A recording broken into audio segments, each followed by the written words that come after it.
Chile quento não tem prova, inventou a urna mamadeira de piroca. O chile quento não tem prova, inventou a urna mamadeira de piroca.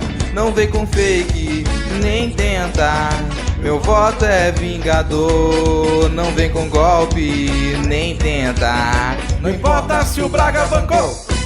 O chile quento não tem prova, inventou a urna mamadeira de piroca. O chile quento não tem prova, inventou a urna mamadeira de piroca. Eu vejo gado bradar, no zap zap a vibrar, a fraude que não existe não. Eu vejo gado bradar, no zap zap a vibrar, a fraude que não existe não. Live foi um fracasso, Barroso mandou um recado, lá vem investigação. Live foi um fracasso, logo bateu o cagaço, venha logo a cassação. Não vem com fake, nem tenta, meu voto é vingador. Não vem com golpe, nem tenta, não importa se o Braga bancou. Vai, vai, vai!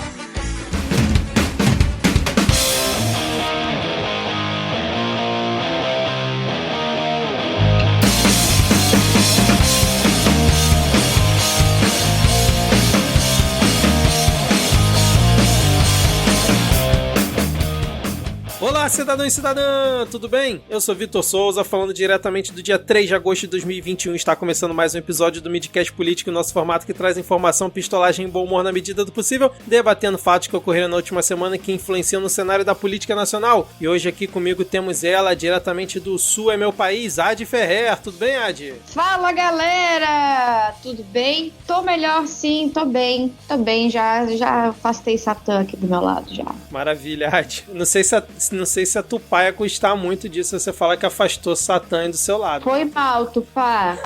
Seguindo aqui a apresentação, temos ele diretamente da Aprazível Manaus, Diego Esquinelo. Tudo bem, Diego? Hoje apenas o ar-condicionado no 20 e eu sem camisa, para poder aguentar a grande onda de frio que assola o hemisfério sul, né? Neste evento aí que não prova que as mudanças climáticas existem de forma alguma. Bom, então... Cara, quero até aproveitar para convidar os nossos ouvintes da Alemanha, né, para vir aqui em Manaus conhecer o modelo de casas flutuantes que talvez vocês estejam precisando. Mas o capitalismo tá dando certo, viu? Vamos continuar. Beijo, vamos empreender. O negócio é mindset. Caraca, que abertura de episódio com crítica social maravilhosa, cara. E o contrassenso, né? Enquanto o Diego, 20 graus, ar-condicionado sem camisa, Adi está de gorro, casaco, 3 meias e sei lá mais o que, aquecedor ligado. E fechando a nossa apresentação, diretamente de Vitória, temos ele, o sempre animado Rodrigo Hipólito. Tudo bem, Rodrigo? Rodrigo Hipólito não, porque agora eu tô entrando na justiça para ser conhecido como o homem piranha brasileiro. Vamos pegar essa referência ao longo do episódio, Rodrigo, para os ouvintes que por acaso não acompanharam a CPI hoje, como eu? Espero que sim, cara. Espero que a gente corra atrás de um cavalo de carrossel vestindo tênis do Superman para poder alcançar essa referência mirabolante. Que loucura, bicho. Lembrando que se você quiser seguir o Midcast nas redes sociais, nós estamos no Twitter e também no Instagram, no perfil @podcastmedia. Agora eu tô lembrando que acho que tem uns 3 episódios que eu não posto lá no Instagram, cara. Agora eu tô lembrando aqui que o Instagram tá meio abandonado. O meu perfil no Twitter é o @erro500, 500 numeral, que eu sempre esqueço de falar aqui.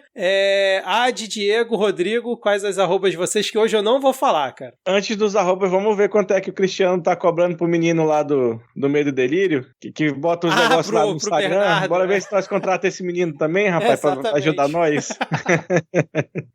Eu sou o @garoto do Quicão, KIKAO. Você me encontra no Adi_Ferrer no Twitter e também no Instagram. Bom, e eu sou o homem piranha, não. Sou o lhama na lama, porque lhama é o melhor animal, junto com a piranha. Agora, sem mais delongas, vamos iniciar o episódio com o bloco. Agora vai chamar pro Pupurri de Notícias, que todo dia tem esse bloco aqui, vamos inovar hoje.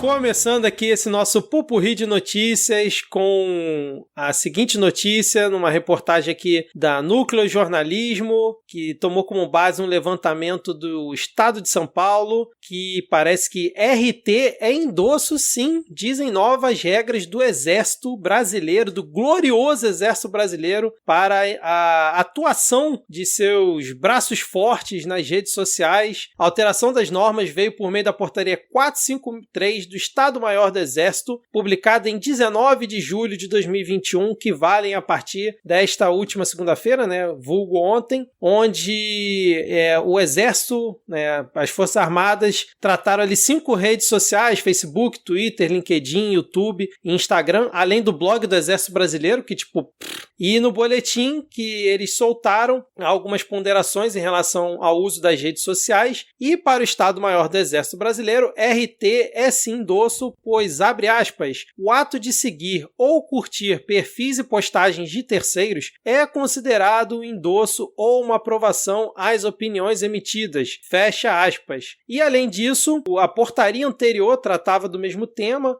permitia a criação de perfis funcionais para os, entre aspas, oficiais generais que compõem o alto comando do Exército, e agora, segundo essa nova portaria, parece que não tem mais essa restrição, né, dos oficiais generais, e que não seria permitida a criação de perfis funcionais, ou seja, não permite a criação de perfis associados às funções militares, né, isso valeria para todos os cargos. E eu queria saber de vocês se agora nós veremos um braço forte, mão leve no Twitter, agindo de forma patriota, mas não patriota no sentido bolsonarista de ser, mas patriota de apenas divulgar as coisas boas do Brasil, no enfrentamento que eles fazem no dia a dia aí, com essas grandes lutas que o Exército Brasileiro tem aqui dentro do país. Nossa, esse final da sua fala fez sentido nenhum, cara. É impressionante. Não, isso aí não é ser patriota, mas... Cara, é só ficar a dica pra quem se acha patriota aí, tá na hora de mudar o perfil, né? Mudar a descrição do perfil, porque é típico aquilo. O RT não é endosso, então vocês já sabem que agora é. E não muda nada, porque o que o pessoal vai fazer é continuar dando RT e falando, sim, eu endosso isso. Ah, esse RT aqui tá dizendo que vai ter golpe. Sim, ele endossa isso. Porque, vai acontecer o quê com a pessoa? O que vai acontecer? Vale destacar que os likes também são considerados endosso, né? E a gente tem uma quantidade absurda de militar aí da ativa e cara grande, general de 10 estrelas com o cu na mão, realmente curtindo essas postagens, esses tweets da galera pedindo intervenção militar para baixo, né? Então, a partir daí, se para o Estado Maior, RT e curtida é endosso, então a gente já sabe qual é o contexto de todas essas ações dentro das redes sociais desses militares da ativa, principalmente. Eu fico pensativo, assim, com a quantidade de nudes que eu endossei ultimamente no Twitter, né, porque tava nessa história da despedida do Freeze, aí tava um festival de corpos expostos ali, eu posso ter dado like em alguns, então eu estava endossando o comportamento. Olha, eu não sabia que eu estava endossando, viu, senhora? Você daria RT ou daria like em um corpo nu que você não endossaria? Faz sentido. Mas é que tem uns que não sei, né? Enfim. Não, é a mesma lógica, Não. Quando você for pensar na lógica do Exército, você pensa na lógica do corpo nu. Você daria like nesse corpo nu? Daria. Ele faz bem para a sociedade. Então, beleza. Agora, se você acha que esse corpo nu, ele não faz bem para os olhos dos outros, você não curte. Tá bom, entendi. Obrigado pela explicação. Não, todos os corpos importam. Cadê, cara? Até o do General Heleno, se o General Heleno resolver fazer um flit com despedida no Twitter, cara. Falei, eu não participei da despedida do Flits, porque imagina, você posta alguma coisa e a pessoa já vem com um comentário, né? Nossa, que coragem, parabéns pela coragem. Isso aí, corpos naturais. Ai. Eu gostei do otimismo aqui do final da reportagem aqui da Núcleo, que diz assim, ó, dependendo do que está no guarda-chuva do termo função militar e do alcance dessas regras quando falamos de militares reformados, veremos alterações em perfis famosos como as arrobas do General Mourão e do General Heleno. Não, gente, a gente não vai ver alteração nessas arrobas nenhuma. E eu achei curioso que o levantamento do Estadão pegou de abril de 2018 a abril de 2020 3.420 27 tweets de caráter político partidário. E, segundo a reportagem, Marinha e Aeronáutica já puniram 47 integrantes por, entre aspas, mau uso das redes sociais, e o Exército diz ter registrado casos de exposição de segurança de instalações. Isso é para vocês aí e para você, ouvinte, que fica falando que as Forças Armadas não gostam de punir ninguém. Pois é. Que não toma ação punição, qual a punição? Punição, uma nota. Passa longe de mim mal. Querer duvidar aí da idoneidade do núcleo jornalismo, mas quando você me fala que puniram 47 militares, eu acho que você exageraram um pouco no número. Podia colocar assim, sei lá, 2. Aí eu até que vai, mas... Não, mas esse levantamento foi do Estadão, eles só reproduziram. Então com certeza... Seu presidente, pela ordem. Eu tenho uma pergunta. Se o ato de seguir ou curtir perfis e postagens é endosso ou aprovação às opiniões emitidas, então quando a Bia Kicis faz uma postagem, ela mesma faz uma postagem falando sobre o neonazista argentino Carlos Pampillon, então nesse caso é endosso e aprovação às opiniões emitidas pelo neonazista ou não? Apenas essa pergunta. Mas a Bia Kicis não é militar. Era isso que eu ia falar, só se ela fosse das Forças Armadas. Apenas paramilitares. Só, não, paramilitares não, só militares. Se for paramilitar, aí o Bolsonaro RT endosso.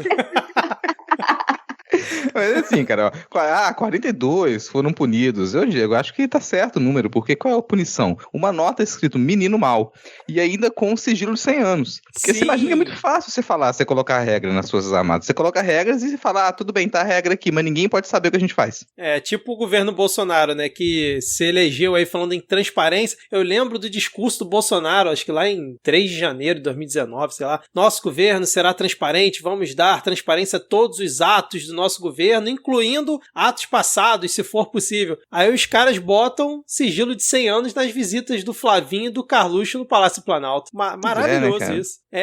Mais alguma coisa aí sobre nossa gloriosa Forças Armadas? Nenhuma observação a mais? Então vamos seguir aqui, porque Rodrigo Diego Iade, se tem uma instituição que ela continua funcionando a todo vapor nesse país, é o liberal trader Faria Limer, startupeiro, lambendo as botas do ministro Paulo Guedes enquanto reclama do Estado e da ineficiência do Estado brasileiro, porque nós tivemos aí, cara, uma estátua do Paulo Guedes que custou mais de 40 mil reais, que inclusive é mais alta do que o próprio Paulo Guedes, sendo colocada ali no escritório da plataforma de trading TC, com sede aonde? Na Avenida Brigadeiro Faria Lima, em São Paulo.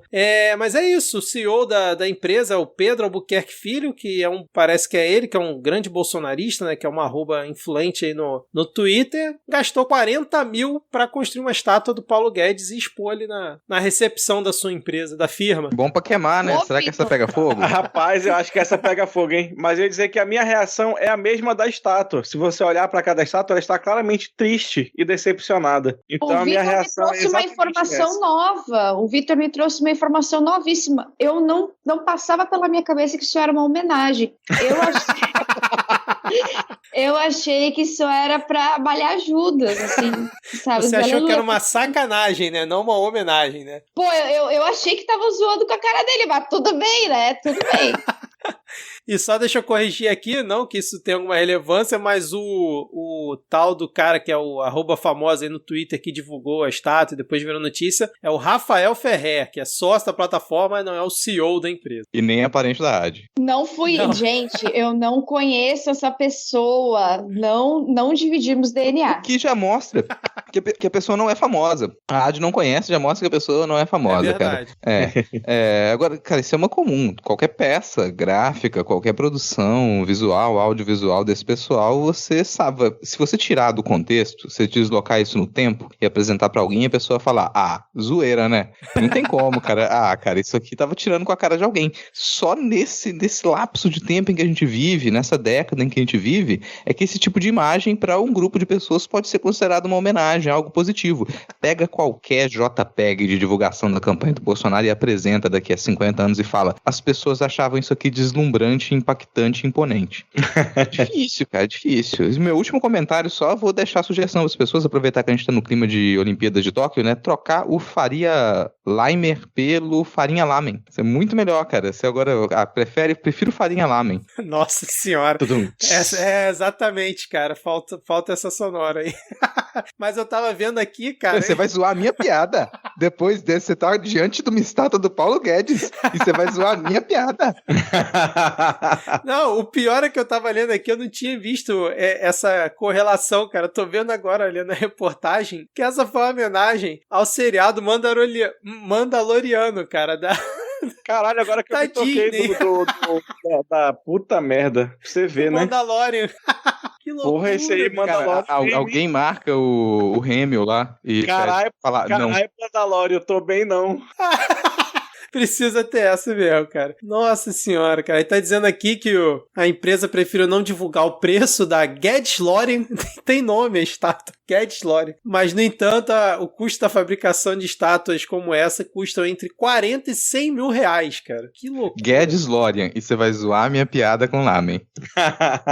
Guedes Lorien. Mas, falando em Paulo Guedes, vou abrir aspas aqui para uma declaração dele que virou notícia essa semana, abre aspas, o IBGE ainda está na idade da pedra lascada, fecha aspas, diz Paulo Guedes ao ser questionado sobre a taxa de 14,6% de desemprego no país. Pelo que eu vi quando saiu essa notícia, ele parece que criticou, né, a pesquisa que o IBGE fez, porque tá fora dos padrões atuais, que a CAGED é muito superior, tem uma metodologia muito melhor. Vocês acompanharam isso? Cara, eu vi a manchete, eu não cliquei porque eu prezo pela minha saúde mental, assim como Simone Biles. Eu tô fugindo de algumas experiências que elas são mais rígidas, assim, né? Tem certas provas que eu já não consigo encarar. Mas, bom, você tem pra medida, né, de desemprego, você considera muita coisa como desemprego. Então a pessoa ela tá subempregada, a pessoa desistiu de procurar emprego.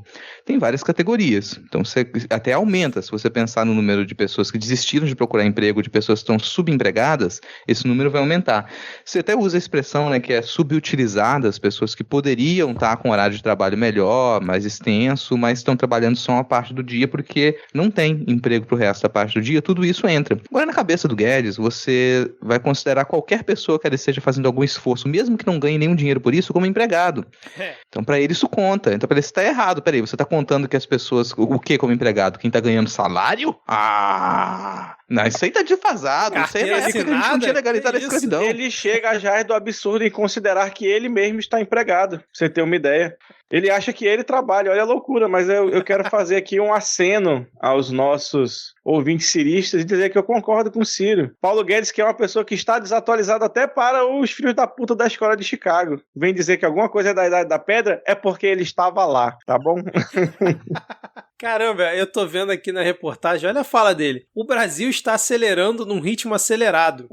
Acelerou meu coração. Aí ele continua aqui, ó. O Brasil está criando 1,5 milhão de empregos neste ano. Vamos acelerar o ritmo de criação de empregos com o bônus de inclusão produtiva e o bônus que incentiva a qualificação profissional. Vamos criar mais 2 milhões de empregos. Aí depois, continua aqui, ó. O ministro não comentou o avanço da informalidade, tendo citado o crescimento da população como fator que pesa no cenário do emprego, abre aspas. Agora, naturalmente, a população brasileira continua crescendo, então é possível que o desemprego esteja até caindo um pouco, marginalmente. Nós respeitamos acelerar esse ritmo de queda. Vocês entenderam alguma coisa do que ele quis dizer? Ele está botando o desemprego na conta da taxa de natalidade da população? Acelerar o desempenho de queda? Acelerar o desempenho de queda, eu concordo, de queda do Bolsonaro, se for o caso, mas... Porque fora disso não faz sentido essa afirmação, então... Cara, eu tô lembrando... Isso é tipo o pessoal da canoagem, né? Que os brasileiros não foram ao pódio na canoagem e o comentarista falou, isso é culpa da raia. Foi a raia que colocaram eles ali, cara, que isso ali prejudicou. A água tava muito mexida, né, cara? A água tava muito mexida. Tipo, a água tava molhada, cara. Loucura. Cara, mas o maior respeito aos atletas da canoagem aí, foi um ótimo resultado do mesmo jeito, o pessoal é fantástico. Eu lembrei um negócio fantástico que eu vi hoje, que teve o ouro lá na vela, né? Como sempre, ele falava que na família Grael você nasce, mas você só é membro da família depois de ganhar o seu primeiro ouro olímpico. Antes disso, você é só um agregado, assim. Eu gostaria de atualizar, esse comentário está errado. Assim, o pessoal exagera às vezes na internet. Na prática, o ritual de se tornar um familiar na família Grael, quando você nasce, eles te colocam em um barquinho no meio do Oceano Índico. Se você conseguir voltar, você tá na família. Aliás, vamos aqui enaltecer a Rebeca na ginástica, que conquistou ouro, e a Ana Marcela Cunha, que venceu a maratona aquática agora há pouco, eu tava assistindo, cara. 10 quilômetros. Né? Você, tuiteiro, que a cada esporte olímpico o pessoal ganha medalha e fala, agora eu vou andar de skate, agora eu vou começar a correr, então, vai lá fazer maratona de 10 quilômetros nadando. Exatamente. Bom, vamos seguir aqui, porque a gente vai abordar um tópico que a gente meio que tava prevendo que poderia acontecer no último episódio, que era alguém assumindo a autoria do ataque, não, né? Como é que a gente pode classificar? Do ato democrático?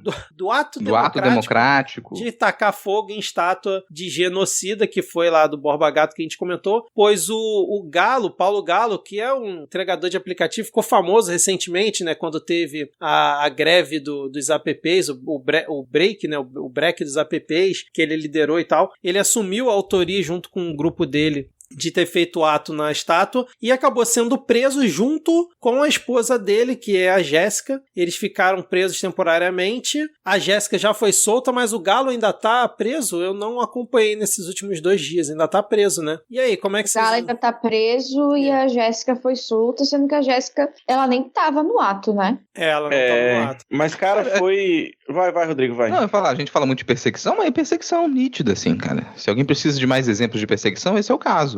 É uma prisão completamente arbitrária. E assim, você não tem razão nenhuma pra você prender o Galo, muito menos a Jéssica. E mesmo ele tendo assumido o ato, assim, cara, exatamente o que aconteceu? Qual a gravidade desse crime pra você ter? É uma prisão política. Isso é o tipo de coisa que precisa ser...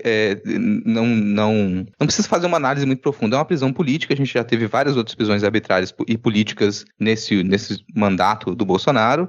E isso se normaliza. A gente vê o ativismo nas redes, as pessoas cobram, você tem rede de advogados que estão dando apoio, e mesmo assim, mesmo com gente dando apoio, você não consegue reverter uma situação que num cenário de razoabilidade, ela seria simples. Seria simples de você retirar o Galo da cadeia em outros momentos. Mas agora não. Se cria uma série de tergiversários ali para poder manter o sujeito preso, sem nenhuma justificativa. Ele definitivamente não é uma ameaça para a sociedade para ser mantido preso. Sabe? O que ele fez foi assumir um ato, que é um ato de protesto, junto com diversas outras pessoas, e ele vai ser preso por isso. Aí você imagina, isso é o que acontece, o que tem acontecido. Muita gente em ato de protesto tem sido detido, tem sido agredido. Isso é só mais um ato de protesto. As pessoas podem até ficar chocadas porque teve fogo, e não deveriam ficar chocadas porque teve fogo. Mas qualquer pessoa que levanta uma placa do Bolsonaro genocida, fora Bolsonaro, está correndo o risco de ser preso por um ato de protesto.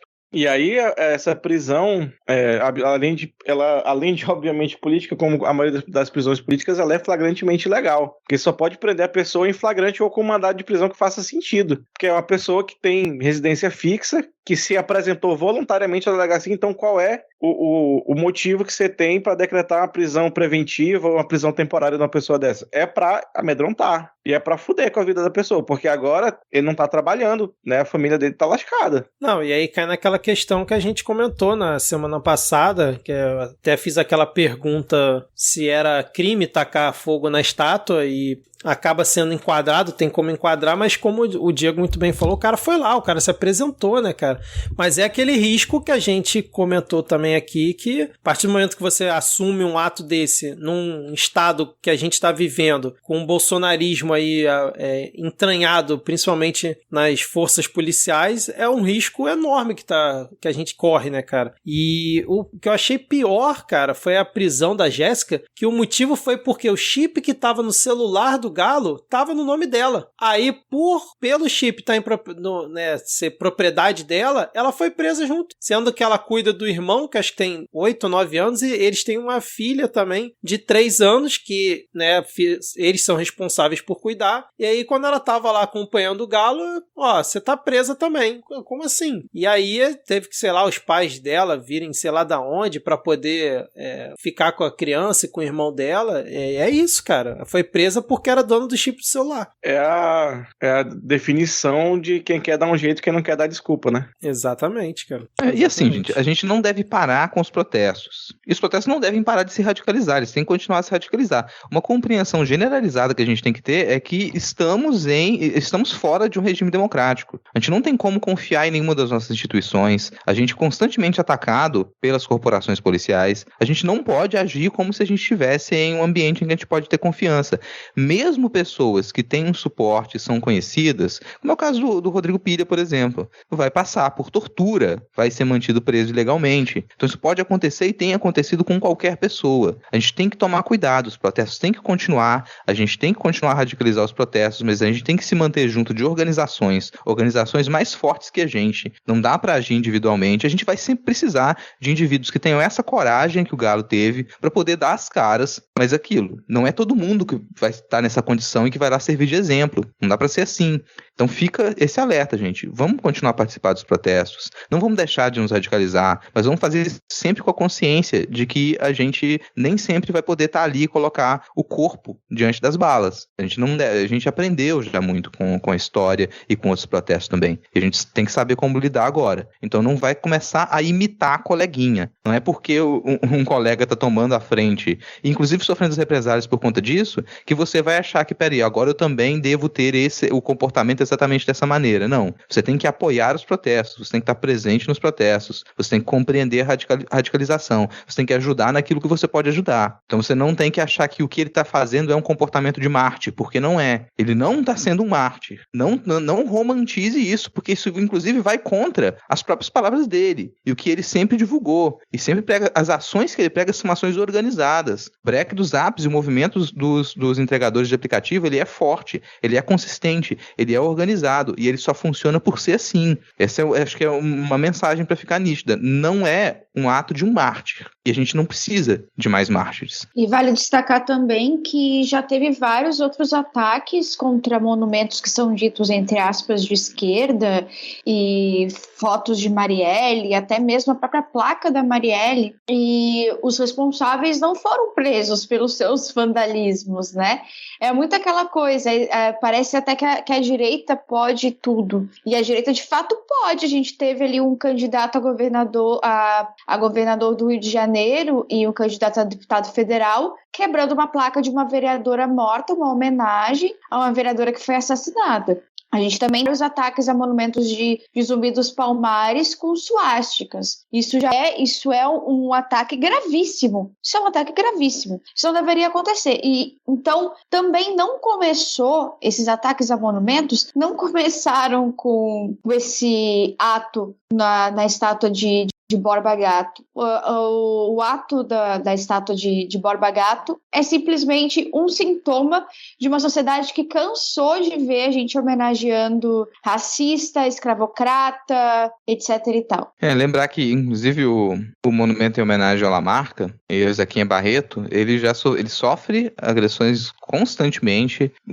Acho que no ano passado, ou no ano retrasado, o Condenável, ele, na visita à cidade onde está o monumento, ele falou que ele queria que fosse retirado o monumento e que ele só ia manter o evento se fosse retirado o monumento. Esse é o tipo de postura que você tem com relação a outros monumentos, como a Adi comentou, e que nada é feito, nada acontece feijoadas. Então a gente não pode confiar, não dá para confiar que as instituições elas vão ter os mesmos pesos, vão julgar as coisas da mesma maneira, porque não vão. É o radicalizar com estratégia e inteligência, né? Porque quando você fala a palavra radicalizar, lá o outro lado adora se aproveitar para dizer que o nosso lado aqui está querendo fazer coisas contra a sociedade, algo desse tipo, e tenta mexer ali no íntimo, né, das pessoas, naquele sentimento de achar que realmente o comunismo quer destruir tudo, algo desse tipo. Então, eu acredito que quando o Rodrigo falou radicalizar, foi nesse sentido, né, de você realmente fazer algo pensado e não de qualquer jeito, ou sem... Radicalizar é ir à raiz.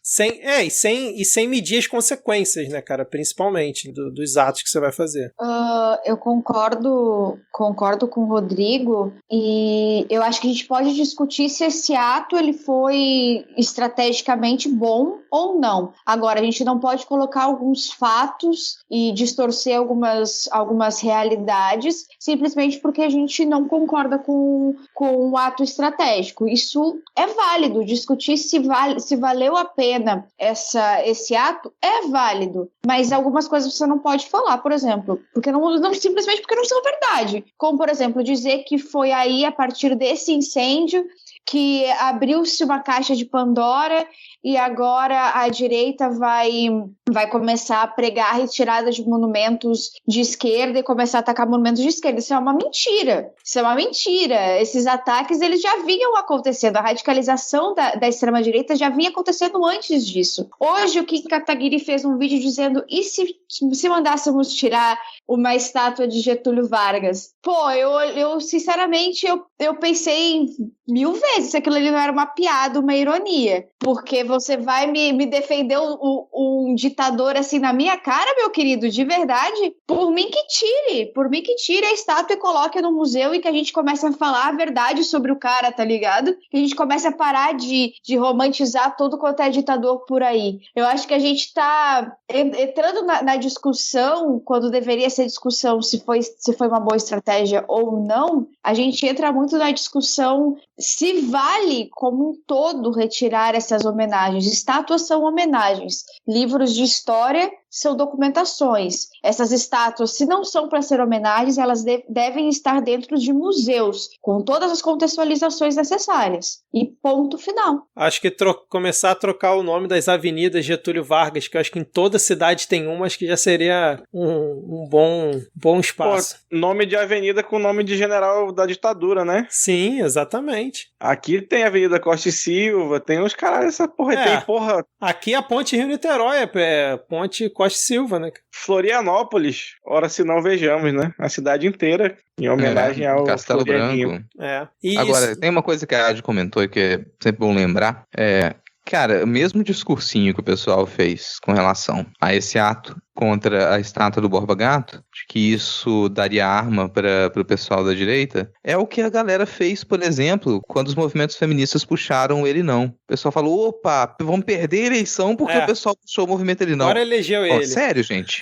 Agora só pra pegar um tópico que a gente comentou semana passada, que eu acho que o Diego falou que um vereador tinha sido preso em manifestações, né, do Fora Bolsonaro, e aí a nossa ouvinte Edna Prigol mandou pra gente lá no Twitter qual foi o vereador. Foi o vereador Renato Freitas, lá de Curitiba. Então fica aqui o registro só para acrescentar o que a gente comentou na semana passada.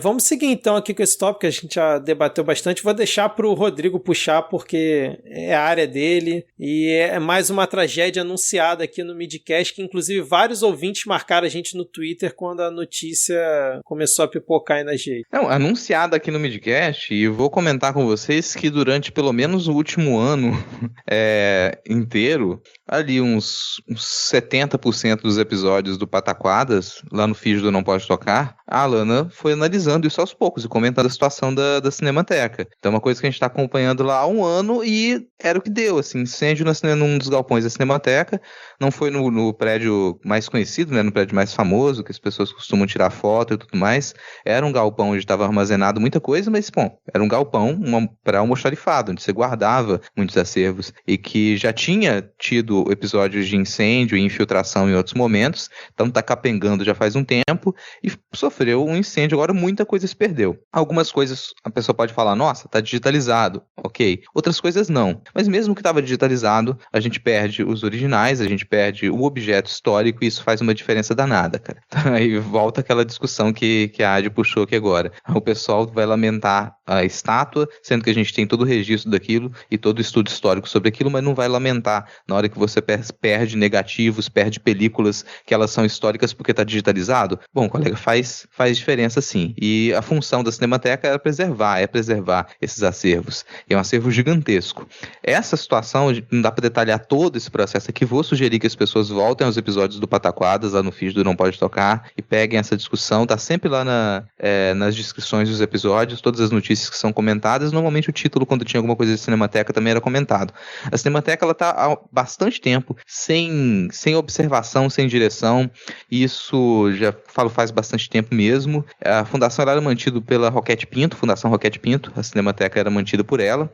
Então você tinha sempre um orçamento repassado pela Fundação Roquete Pinto para poder cuidar da Cinemateca. E esse contrato com a fundação ele foi suspenso já no governo Bolsonaro e nenhum outro contrato foi assinado. Então você ficou sem dinheiro para fazer manutenção, sem dinheiro para pagar os funcionários. O governo de São Paulo arcou com essas despesas durante um tempo e requisitou que essas despesas que a Cinemateca pudesse ser passada para o governo de São Paulo, que obviamente o Planalto recusou. Inclusive falou que queria que a Cinemateca passasse integralmente para Brasília, que isso fosse transportado para lá, o que não teria menor cabimento, né?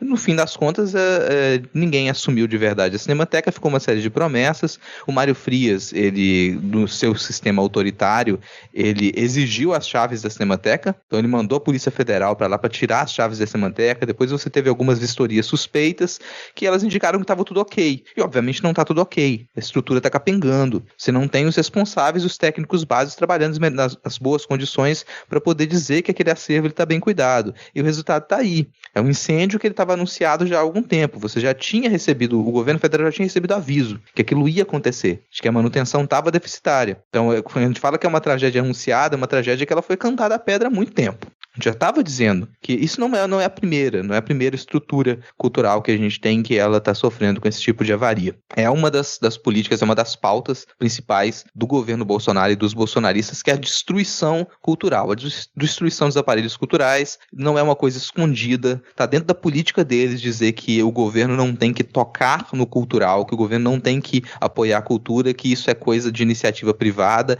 e que as pessoas têm que se virar com cultura e que o governo não tem que dar um centavo para isso. Tanto que a gente não tem Ministério da Cultura mais, o Ministério da Cultura virou uma secretaria especial do Ministério do Turismo, porque para esse governo a única função da cultura é trazer turismo. Se aquilo não traz renda financeira, não serve para nada, e eles não vai ter nenhuma modificação com relação a isso, gente. Também não tenho expectativa de que a partir desse incêndio você vai ter uma mudança nas posturas do governo Bolsonaro com relação a políticas culturais. Não vai acontecer. Na área de arte, na área da cultura, a gente já sabe desde antes do início desse governo que a gente está num apocalipse cultural. A gente não tem para onde correr, não tem dinheiro, não tem financiamento, você tem desestruturação, você tem aparelhamento das instituições, das organizações, das fundações, e esse é o resultado que a gente tem e vão ter outros. Mesmo quando você consegue solucionar algumas coisas, é por investimento estadual e às vezes por investimento privado, como é o caso do Museu da Língua Portuguesa, que foi reinaugurado agora, depois do incêndio que ele passou há alguns anos também,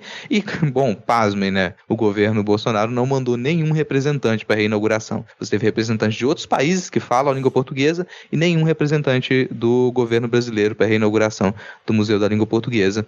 E se a gente tiver alguma doação, algum investimento para a Cinemateca, vocês já podem ter certeza de que isso não tem relação nenhuma. Aliás, vai ser a despeito dos esforços do governo Bolsonaro para destruir as nossas estruturas de incentivo à produção cultural. O Mário Frias jogou a culpa nos governos do PT, né? Mas havia um alerta sobre o possível incêndio na Cinemateca aí já desde o ano passado, e que eu saiba, no ano passado era o governo Bolsonaro já, e quem era responsável por isso, para ver esse alerta, para fazer alguma coisa em relação a esse alerta, era o governo Bolsonaro. Então, Mário Frias não colou dessa vez, quem sabe na próxima, tenta mais uma vez. Era até o que eu ia perguntar, a namoradinha do Brasil ainda tá lá na Cinemateca? Ela não tinha sido encostada? Ela nunca assumiu a Cinemateca. Nunca assumiu? Quando ela nunca chegou a assumir, ela foi lá uma ou duas vezes na época que ela deixou a Secretaria de Cultura, e ela pisou lá, basicamente, fez uma visita, mas nunca assumiu nenhum cargo, e logo em seguida ela deixou o governo. Então, na prática, às vezes as pessoas estão cobrando e marcando a Regina Duarte nisso,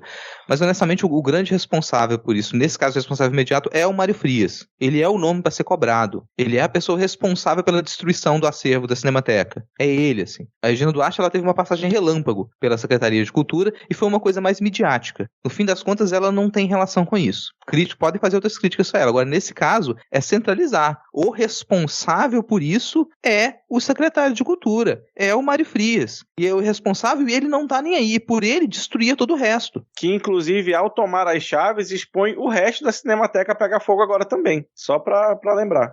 Não, o que eu acho curioso dessa galera é que, tipo, eles sempre falam que a iniciativa privada tem que salvar, tem que fazer tudo, mas, pô, se você já tinha ali um eminente risco de incêndio, de pegar fogo como aconteceu, e você já sabia disso, por que você não convidou, então, os patriotas, os grandes patriotas da iniciativa privada a ajudarem a combater essa situação, sei lá, tentar uma solução paliativa para pelo menos evitar que pegasse fogo no acervo, né? Mas nessas horas não tem, né, cara? Nessas horas se esquece da iniciativa privada, né? Quando é pra ajudar. Assim, isso pra mim é uma coisa que ela tem que estar muito nítida, cara. Assim, pra mim não tem nem...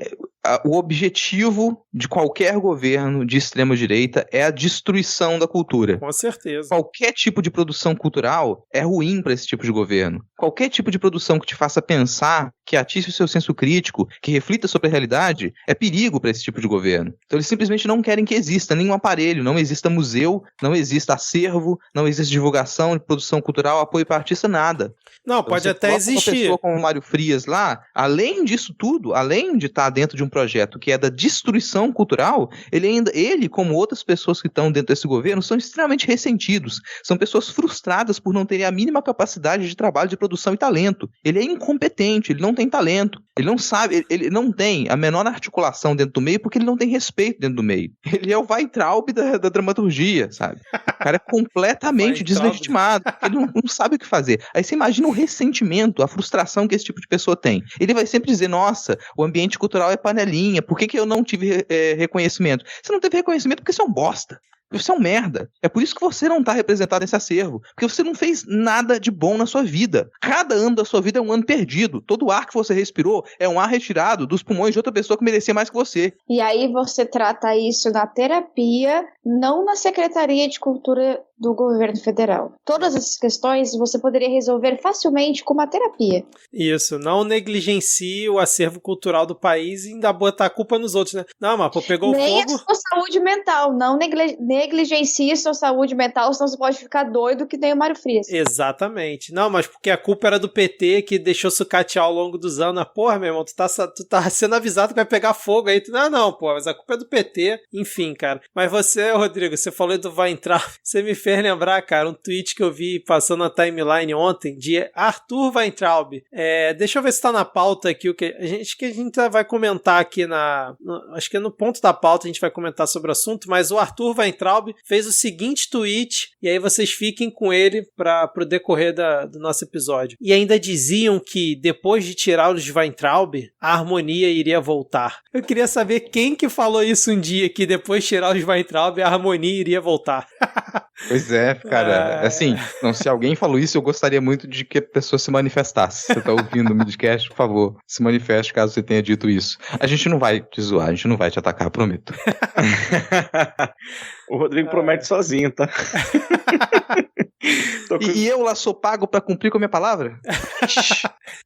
Vamos então pro nosso último tópico aqui desse primeiro bloco, que foi a prisão do miliciano Cristiano Girão, que a gente comentou aqui recentemente, né, quando a gente falou do caso Marielle, que tava ficando meio confuso, que tinham citado, né, que a viúva do Adriano da Nóbrega tinha citado o Girão como que poderia ter sido o mandante, né, da morte da Marielle, do assassinato da Marielle. Ele foi preso semana passada, né, no dia 30 de julho, por um crime que ele teria participado junto com Rony Lessa, que foi quem cometeu o assassinato da Marielle, praticado em 2014 na Gardenia Azul. E aí isso consegue evidenciar esse elo entre o Girão e o Lessa, que pode acabar sendo uma peça importante para a gente entender o que motivou, né, a morte da Marielle Marielle, principalmente quem mandou matar a Marielle. Acredito que possa ser uma peça importante nesse quebra-cabeça e vai na linha realmente do que o próprio Freixo tweetou, né, fez uma thread sobre esse tema e tá inclusive aqui na nossa pauta. Vocês viram isso aí, a prisão do Girão? Essa questão da Marielle também teve um desdobramento lá no Nordeste, né, que foi um possível envolvido também foi preso. O caso Marielle, assim, à medida que acho que eu já falei isso aqui, à medida que vai passando o tempo, a gente vai percebendo que o buraco é cada vez mais embaixo. A gente sempre achou que fosse somente uma questão política, mas aparentemente tem mais coisa no fundo, né? Até mesmo pelo que o Witzel falou, vai surgir essa questão da Marielle também no caso da CPI. Então, o buraco é muito mais embaixo. Eu achei a prisão do Girão, digamos assim, muito. Esse envolvimento Girão com o caso da Marielle. Providencial. Raso. Eu achei muito raso. Eu achei que pela complexidade do caso, pela quantidade de interferências, pela quantidade de mudanças, tem mais coisa nessa moita aí. Não é só Girão, não. Desculpa, isso aí é uma visão que eu tenho do caso. Eu tendo a concordar com a Adi também, cara. Eu acho que isso. Até gostei do modo como o Vitor introduziu a questão, porque isso pode fazer aparecer mais informações. Mas eu acho muito simplório também. Acho muito simplório que isso tenha aparecido dessa maneira e que você, me parece às vezes até uma tentativa de vamos fechar o caso de uma vez aqui. Só que, bom, você envolver essas pessoas, nitidamente não dá para excluir outras. E quando você fala de miliciano, você não fala de um miliciano, gente. Quando você fala você está falando de organização criminosa, de organizações criminosas, que elas se relacionam, elas são muito complexas. Nada desse tipo, algo desse tamanho, acontece ali sem ter mais envolvidos. Então, sim, você pode demonstrar o envolvimento ali direto do Girão, mas eu acho pouco que ele seja o grande responsável e que você não tenha nomes muito mais... Se você não tivesse nomes mais poderosos envolvidos nisso, esse caso já teria se solucionado. Provavelmente, cara, provavelmente. Bom, vamos continuar acompanhando aí o que mais vai vir do caso Marielle. Vamos ver se teremos novidades pelos próximos dias, próximos meses, enfim. Não sabemos. Diego, mais algum comentário? É só que o trecho chega... O trecho... Aqui na nossa pauta a gente está com a thread, né, que o Marcelo Freixo fez sobre esse assunto, e ele chega a comentar que esse nome do Girão é um nome meio coringa, assim, que você pode ter jogado aí para fazer sentido, porque não faz sentido ele estar envolvido no meio, mas que não necessariamente indica que ele seria o mandante, né, de quem se está atrás. Eu acho que essa tese é importante de ter em mente também. Exatamente. Eu tô vendo aqui que a dupla Alisson e Álvaro perdeu no vôlei de praia, está fora das Olimpíadas, eliminado, uma pena. Foram eliminados o quê? Quartas de final, né? No vôlei de praia ainda, quartas de final, exatamente. Isso aí, agora a gente vai para mais uma série de derrotas. Exatamente. Vamos lá agora para uma viagem impressionista no ponto da pauta.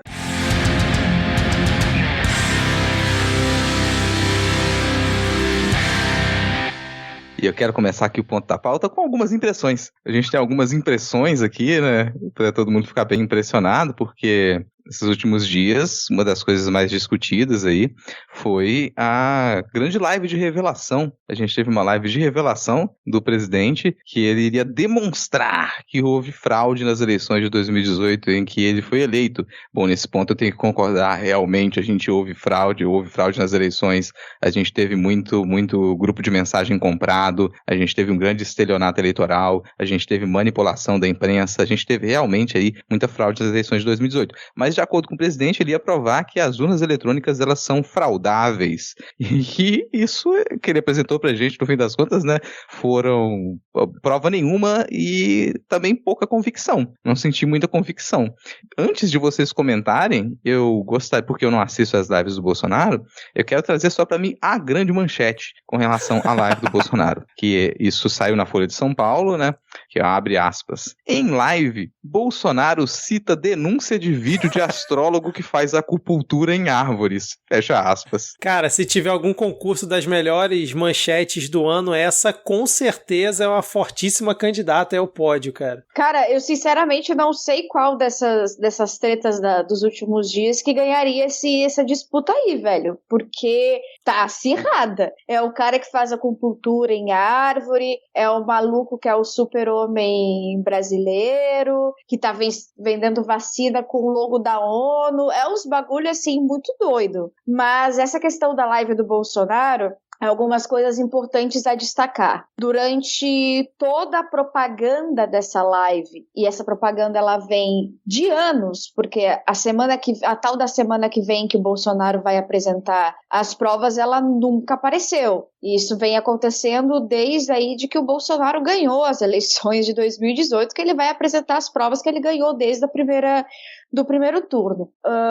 Mudou essa forma com que ele se referiu à própria live ao longo da live, né? Até um dia antes, horas antes, ele dizia categoricamente que ele ia apresentar provas. Ele falou isso no cercadinho, ele falou isso em entrevista, ele encheu o saco, ele gritou por aí. Chegou na hora da live e de repente não eram provas, eram indícios, e ele deixou claro que ele não tinha provas, que ele só tinha indícios. Chegou os indícios e era um vídeo de um simulador de urna que um cara criou no computador dele. Nem era uma urna nem era urna. Entendeu? Era um simulador de urna que o cara criou no computador dele para provar que era fraude. Eu perdi tudo aí, cara. Eu mandei mensagem 3 vezes, porque eu sinceramente pensei, não, ele vai pelo menos pegar uma urna, vai levar a urna lá, vai tentar fazer o cara, nem que o cara fique pagando mico ali, tentando hackear, não. Mas de onde ele ia tirar uma urna, cara? Ele ia chegar lá no TSE, ei, Barroso, me dá uma urna, por favor, por motivos de urna. O cara do Manual do Mundo... O cara do Manual do Mundo fez isso, ele já fez um vídeo destrinchando como é que é a urna por dentro, ele foi lá, pegou uma urna no TSE e mostrou como é que era por dentro a urna. Diego, eles gastaram uma nota nessa live pra arrumar tava bem produzida, né, Adi? Tava bem produzida, finalmente tinha um microfone decente pros caras falar, não era aquela coisa TV de microfone... Brasil transmitindo, né, cara? TV Brasil transmitindo, 2 TVs 32 polegadas atrás do cara, pendurada ali. O mascote, Adi. O mascote que é o Ibanez Rocha, governador do DF, que é um homem... O remake, né? Um homem branco, cis, hétero, começando a ter problemas de calvície, que a gente sabe como é complicado, né? Então ele precisa pensar em outra coisa sem ser na perda de cabelo. Desculpa, Vitor. Pô, me senti ofendido agora, Adi, diretamente. Mas vocês têm que entender, pô, que fazer um macro no Excel dá muito trabalho. Não é qualquer um que consegue fazer um macro no Excel, não, pô. Isso é verdade. Sabe o que precisa pra você conseguir fazer um macro no Excel? Você precisa que um general organize a sua live. Você precisa que um general passe semanas fazendo media training com o seu time, pra você conseguir fazer uma live desse porte, dessa elegância. Vocês estão subestimando o glorioso exército brasileiro, porra. Aqui tem macro no Excel. Cara, a impressão que eu sempre fico com o governo de uns tempos pra cá é que qualquer charlatão, qualquer loreteiro que ele chegue pro governo e fala, nossa, eu consigo fazer isso aqui, eles compram, cara. Eles vão na onda. Tipo, você pode chegar falando qualquer coisa. Gente, sério, vocês estão perdendo oportunidade. Vocês conseguem vender qualquer esquema de pirâmide pro governo. Qualquer esquema de pirâmide. Chega um sorteio de iPhone lá pro pessoal e eles vão colocar isso na live do Bolsonaro, eles vão colocar isso no Instagram, mesmo sem ter indício. Se você falar em nome de Deus, em nome dos conservadores, você consegue qualquer coisa com eles. Essa é uma impressão.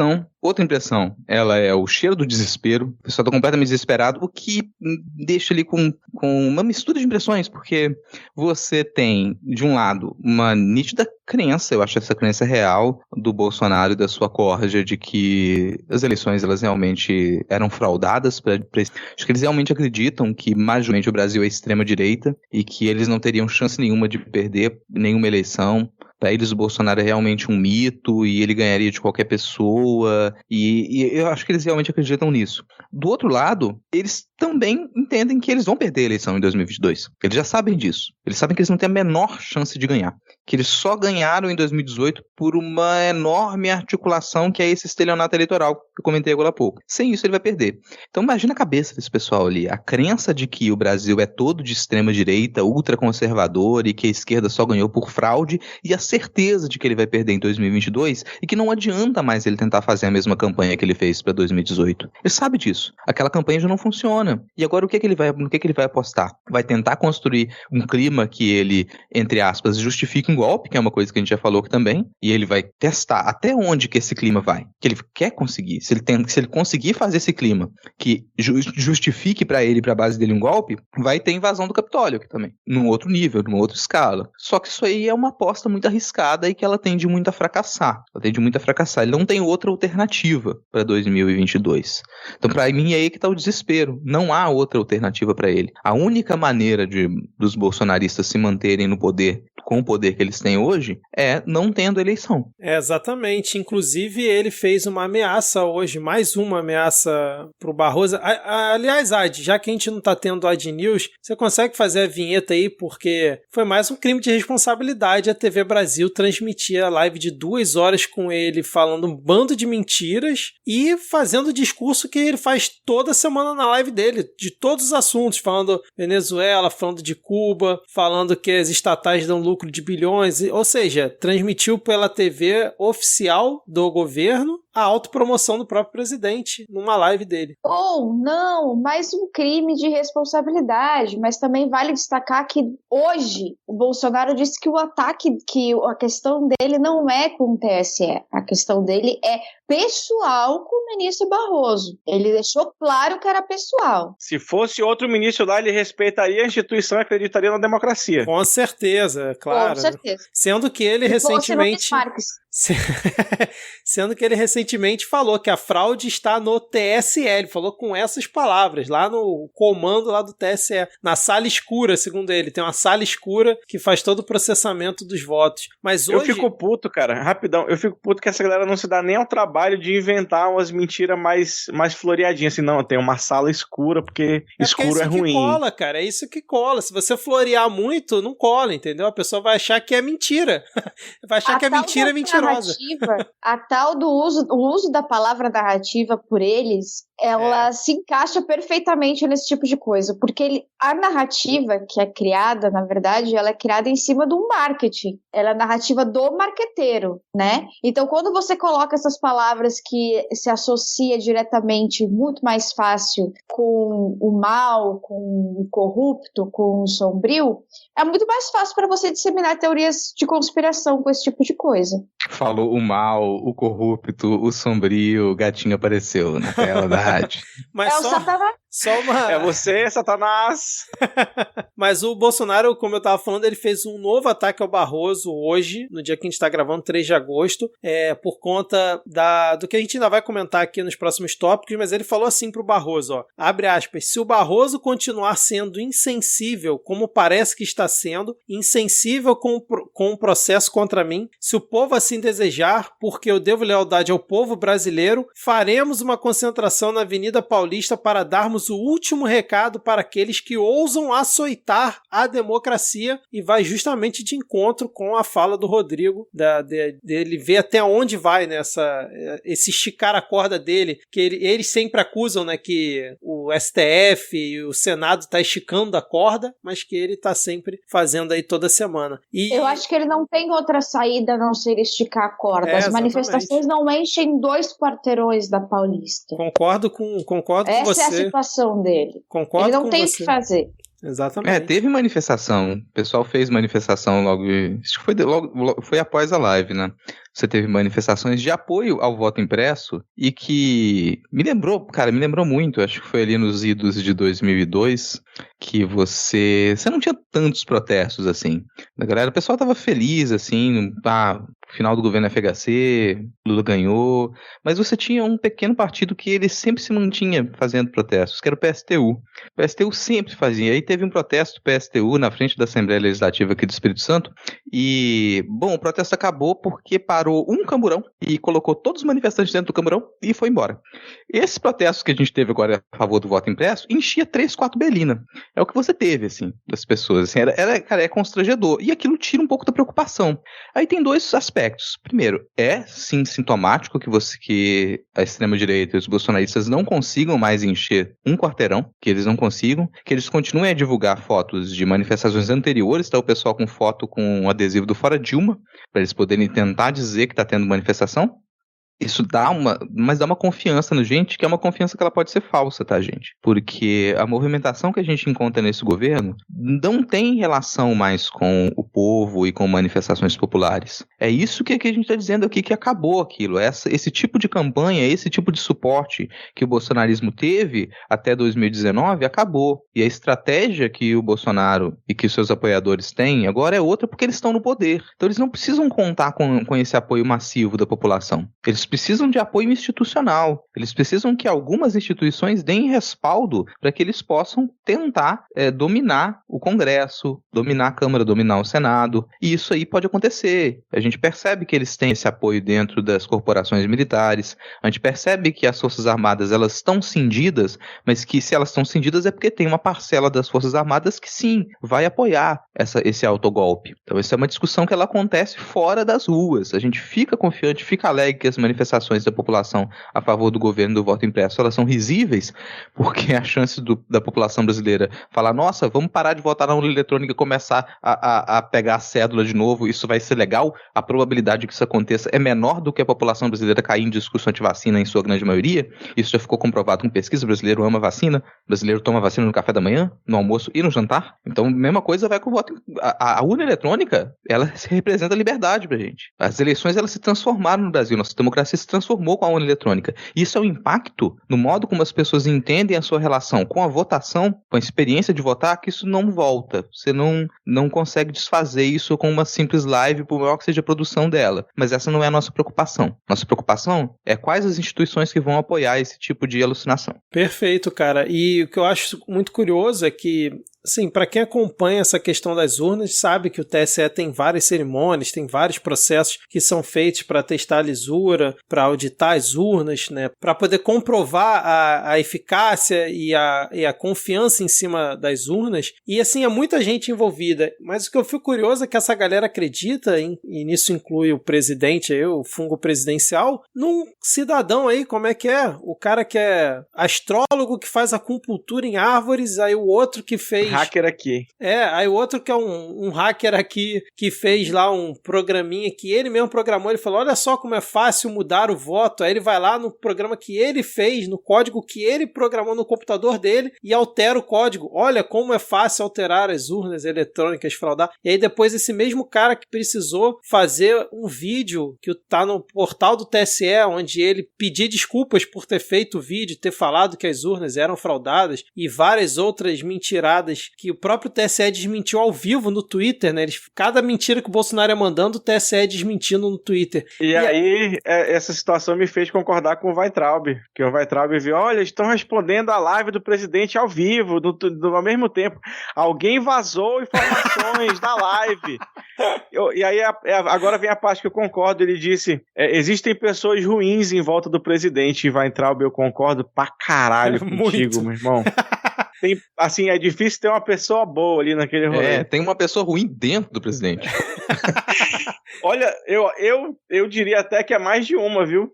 Porque naquele tanto de ruindade, desculpa ter te cortado, Vitor. Não, só ia concluir que, tipo assim, é tanta gente envolvida no processo, pra quem já se interessou em pesquisar sobre isso, sabe, né, que são de diferentes partidos, tem gente, inclusive das Forças Armadas que participam do processo, eles não só ajudaram na elaboração da da urna, como eles participam também do processo. E, tipo, quem comprova que a urna é fraudada é um cara maluco, um astrólogo maluco, que não é o Olavo de Carvalho, mas um outro, e não uma pessoa que tá dentro do processo, que vem com uma informação privilegiada, falando, não, olha só, eu tenho aqui informação de que realmente o cartão de memória é alterado num certo ponto, não sei o que, quando o dado é transmitido, tem ali um bypass. Não, é um cara totalmente aleatório que nunca participou do processo, que comprova pra essa galera que as urnas são fraudadas. Isso que é o mais louco de tudo pra mim, cara. Mais louco de tudo. Sabe o que isso assemelha pra mim?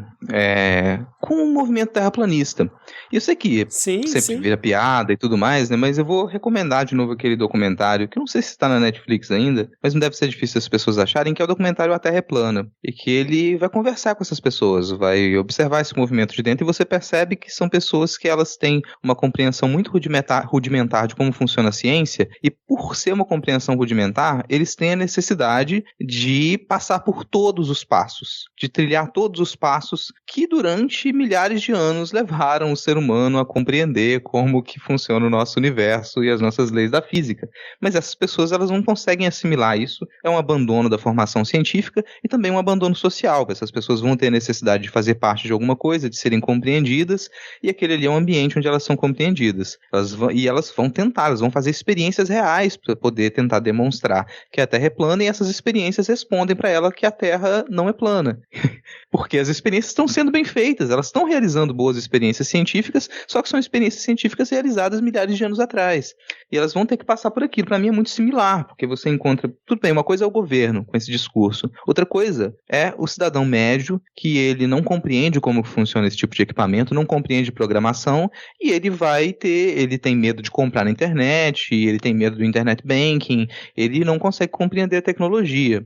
Sugiro que as pessoas também leiam Wilhelm Flusser, que é um filósofo tcheco-brasileiro, que ele falou muitas décadas atrás sobre como que funcionariam as caixas pretas, que são esses aparelhos que a gente aprende a se relacionar com eles, mas não compreende como que eles funcionam.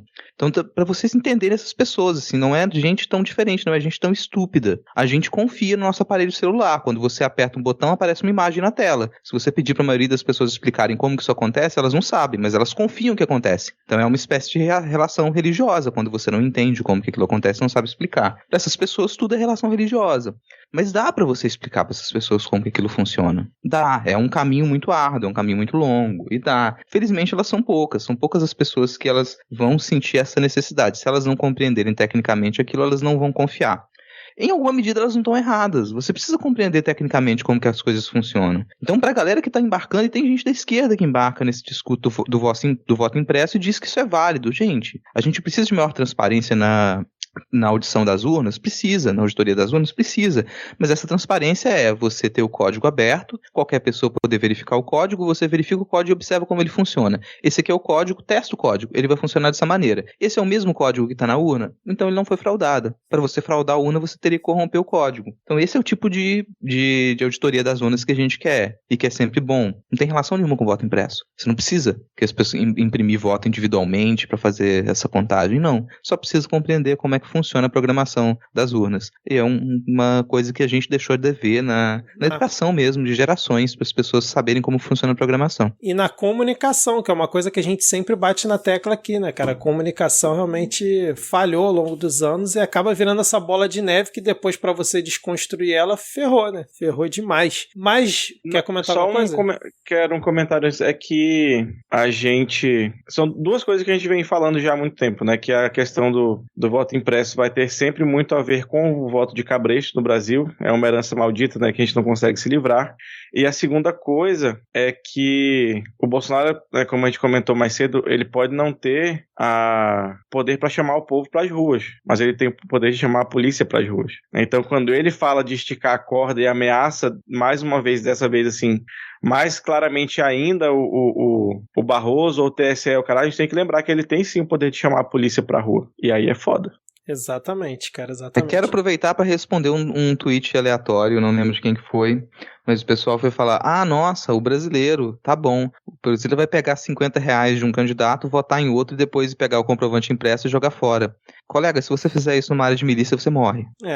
Não, e eu realmente não sei aonde que a gente vai parar com isso tudo aí, cara, porque a cada dia o Bolsonaro vai aumentando o nível das investidas dele, né, e das ameaças, até que ponto isso é só balela, até que ponto isso é só bravata ou não, né, cara? Como o Diego muito bem comentou, poder pra chamar as polícias pra rua ele tem, né? Então, eu realmente, quando eu vejo cada esticada de corda dessa, eu não sei onde que a gente pode parar, cara. Eu, sinceramente, não consigo nem prever, chutar alguma coisa, porque pra mim é totalmente... Impressionante, Vitor. É totalmente impressionante, porque aparentemente, são só aparências, o STF e o TSE, eles decidiram dar uma resposta à altura, né?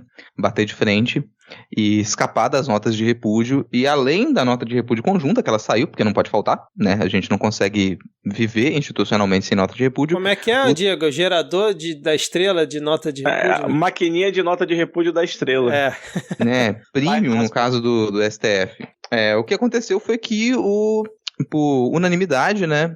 O TSE decidiu abrir uma investigação que vai envolver o presidente Bolsonaro e autorizou que ele seja investigado dentro da CPMI das fake news. E vocês acham que isso vai dar alguma coisa? Vocês têm alguma confiança nisso? Isso tem que passar para a PGR, né? Cara, eu não sei se nesse caso, o inquérito, a abertura do inquérito, talvez. Agora, o nome do Bolsonaro, ele ser incluído nas investigações da CPMI das fake news, eu acredito que não.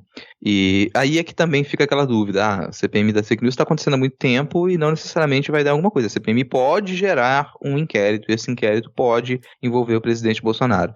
Agora, essa resposta, eu acho que ela, em alguma medida, é importante, porque você sai da simples declaração. Você confronta, você obriga ele a tomar uma nova atitude. Então é também se colocar à frente e falar, peraí, você tá puxando a corda de lá? Eu não vou deixar você puxar a corda sozinho, não. Vamos puxar a corda, então. Vamos fazer isso ir às vias de fato? É isso que você quer? Então tá aqui, ó. Você acabou de cometer, como a gente sempre diz, mais um crime de responsabilidade. Esse crime foi cometido. E agora a gente propôs um inquérito com relação a isso. Mas quais são os seus próximos passos? Porque se você confrontou de um lado, ele vai confrontar de outro, como ele vai rebater o Barroso, mas ele também precisa tomar alguma atitude. Qual vai ser a atitude que ele vai tomar na sequência? E qual vai ser a atitude que o STF vai tomar em seguida? A gente viu alguns dos primeiros passos mais fortes agora de uma disputa que eu acredito que ela tende a crescer, se tornar mais evidente nesses próximos meses. Não, e adivinha qual foi o único ministro que não assinou a tal carta conjunta, né, do STF repudiando as declarações e toda a live cheia de mentiras do Bolsonaro? O Castro. O Castro com K. Eu ia falar, meu parente, o Castro Nunes. Exatamente. E ele foi além dele não assinar a nota, ele ainda soltou uma outra afirmando que considerar legítimo o posicionamento externado, né, pelo Bolsonaro, e acha que realmente é preciso se debater a questão do voto auditável e tudo mais, que agora vai tendo uma metamorfose, né? Antes era voto impresso, virou voto auditável, agora é contagem pública de votos. A cada semana o Bolsonaro vai... Já teve voto democrático. Voto democrático, isso, é mais recente. Que, inclusive, é o meu sabor preferido de voto, não sei o de vocês. Sim. Mas, Rodrigo, eu acho que essa ofensiva aí foi mais para tentar dar um freio nessa escalada do Bolsonaro, né? O STF deu truco aí pro Bolsonaro, vamos ver o que ele vai responder. Porque assim, efetivamente... não existe debate sobre o voto impresso. Não existe debate. Não, eu digo a questão de incluir ele no inquérito, porque... Sim. Eu falo, como não existe debate, e ele vai insistir nisso, eu concordo com você, é uma tentativa de frear, de falar, peraí, acabou isso aqui, que a gente não pode entrar nessa onda e começar a ter, como eu sempre digo aqui, não dá pra pegar os absurdos e tentar analisar os absurdos, a não ser que seja no Jornal do Absurdo. Não é função das instituições, não é função de analista político pegar a declaração sem sentido e falar que existe um debate ali. E pegar e, nossa, vamos ver de acordo com a legislação e trazer técnicos para falar disso. Não, é estapafúrdio. Você simplesmente para. Não existe esse debate. Isso aqui é um conjunto de mentiras. Você está enganando a população e a única resposta possível você vai ser investigado por um crime, porque você acabou de cometer um crime ao vivo. Exatamente, cara. Mesmo que depois isso não vá para frente, é realmente um recado a ser dado, né? Marca a posição aí do STF contra o Bolsonaro. Bolsonaro. Bom, é isso. Mais algum comentário a respeito da live bomba, né? Como a Jovem Pan anunciou, a live bomba do presidente Jair Bolsonaro. Mais alguma impressão sobre o assunto? Eu acho que continua tudo muito impreciso e a gente pode passar para outros tipos de retrocesso, porque a gente teve o recesso e depois do recesso, né, vem o retrocesso. A Câmara já vai voltar às atividades, o Arthur Lira, ele continua na mesma toada que ele estava antes do recesso e ele já veio com tudo colocando em pauta a privatização dos Correios, a PL da grilagem e até uma proposta de votar uma reforma generalizada da legislação eleitoral para tentar estabelecer uma norma rígida e única, o que vai ser muito perigoso você tocar na legislação eleitoral agora. Isso incluiria, dentre muitos pontos, você ter censura de pesquisas, que é muito, muito, muito complicado de se propor. Então, essas são algumas das agendas que a gente tem aí para as votações na Câmara nesses próximos dias. Não, achei que a Adi ia comentar. A pica do tamanho de um cometa do Arthur Lira tá tão gigante que só essa semana, né, pode estar pautada a PL da grilagem, que a gente já falou diversas vezes aqui, tá sempre ali adiando e voltando, então acho que não cabe a gente voltar a falar sobre isso aqui, mas pode ser que votem essa semana. A privatização dos Correios que o Rodrigo falou, e essa ideia aí desse projeto de lei complementada de alterar a legislação eleitoral, que não só censura, né, a pesquisa, porque a ideia nesse projeto que meio que surgiu do nada, assim, e eles já estão pretendendo votar amanhã, do dia que a gente está gravando, quarta-feira, e pelo que está dizendo aqui na Folha de São Paulo, existe um grande apoio dentro do Congresso para isso. As pesquisas só poderiam ser divulgadas até a antevéspera da eleição, e aí o que eu achei mais genial, né, nessas mentes pensantes aí do Centrão e companhia, é que os institutos iam ter que informar o percentual de acertos das pesquisas realizadas pela empresa nas últimas 5 eleições, cara, o que não faz o menor sentido, é você querer realmente botar em xeque de vez todos os institutos de pesquisa e praticamente minar, né, qualquer pesquisa eleitoral. Além disso... Os caras estão confundindo o instituto de pesquisa com vidente, mano, isso a gente faz com vidente. Exatamente, cara. Cara, o pessoal tá achando que isso vai se virar casa de apostas. Achando não, uma boa. Pesquisa eleitoral em alguns outros países movimenta a casa de aposta. Muito, muito movimenta a casa de aposta. Então, a gente fala algumas coisas e parece completamente sabido. Exatamente. Parece que falando mas não podem escrever aí. Você vai ter um grande interesse em movimentar a casa de apostas com as próximas eleições no Brasil. E esse tipo de mudança caminha nesse sentido. Você conseguir tornar isso, mensurável qual o nível de confiabilidade de algumas pesquisas para você poder alimentar a casa de aposta. É ridículo, é idiota, eu não acredito que estou falando isso, mas essa é a realidade que a gente vive. Então não estranhe, se eu vou procurar em outros países, as eleições dos Estados Unidos movimentam milhões em casas de aposta. Centenas de milhões. Era isso que eu ia falar, se vocês duvidam que isso vai acontecer com o Brasil, é só lembrar que tudo que acontece nos Estados Unidos acontece aqui depois de uma forma muito mais escrota. E nos Estados Unidos é assim, se você quer saber quem vai ganhar as eleições, olha nas casas de aposta,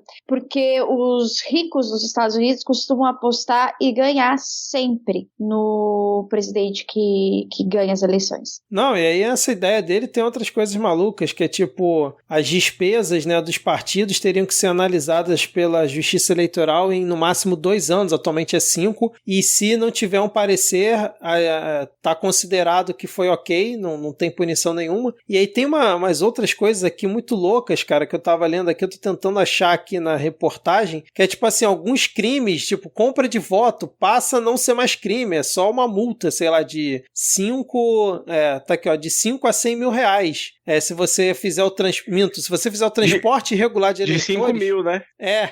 Ah, tá. Não, tá aqui, ó. O transporte irregular de eleitores é descriminalizado na proposta e se torna infração cível, punida com a multa de 5 a 100 mil reais. Além disso, o texto revoga crimes como boca de urna e comício no dia da eleição. Eles também passam a ser infração cível, punível com multa de 5 a 30 mil reais. Não é bonitinho, cara, essa proposta? Cara, eu quero atualizar umas previsões que eu fiz em algum episódio, acho que, sei lá, em 2019, dizendo que tudo que o Bolsonaro fosse destruir nesse mandato dele ia levar uns 30 anos para reconstruir de volta. Eu queria botar uns 100 considerando esse mandato do Arthur Lira aí, eu acho que por 100 anos talvez a gente consiga voltar, sei lá, para 87. Quando a gente descobrir aí quantas vezes os filhos do Bolsonaro visitaram ele, a gente provavelmente vai ter essa resposta aí. Exato. Vai ter uma cifra lá dentro que vai Quer revelar saber todos que é um os negócio segredos. pra ficar triste também, cara? Esse tipo de proposta agrada a maioria dos partidos grandes. Exato. Inclusive partidos de esquerda. Sim. Você tem a liderança de muitos desses partidos que adoraria que nem existisse o TSE, porque atualmente o TSE é quem julga as contas dos partidos. A gente comentou isso em episódios anteriores também. E dentro da PEC do voto impresso, aliás, da reformulação da PEC que vai ser representada agora, vai voltar para a CCJ, uma das coisas que foi colocada para agradar a liderança dos partidos e tentar encontrar um acordo é diminuir os poderes do TSE para avaliar contas dos partidos e essas contas elas retornarem elas passarem para a primeira instância. Então você cria um mecanismo que faz com que essas contas jamais sejam analisadas. A pessoa vai passar 2 mandatos e aquelas contas não serão realmente analisadas.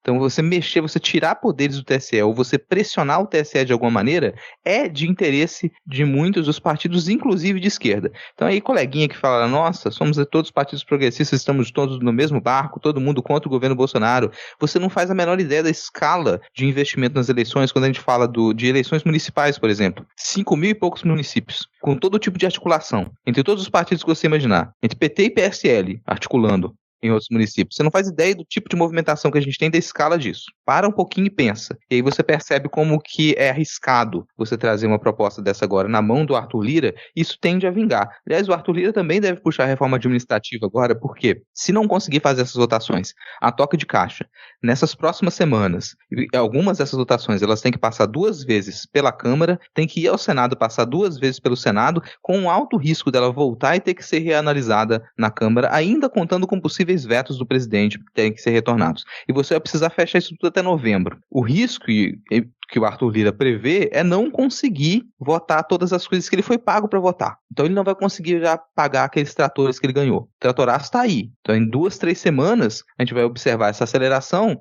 e essa é a expectativa de que você vote essa reforma administrativa, que ela seja finalizada antes de novembro.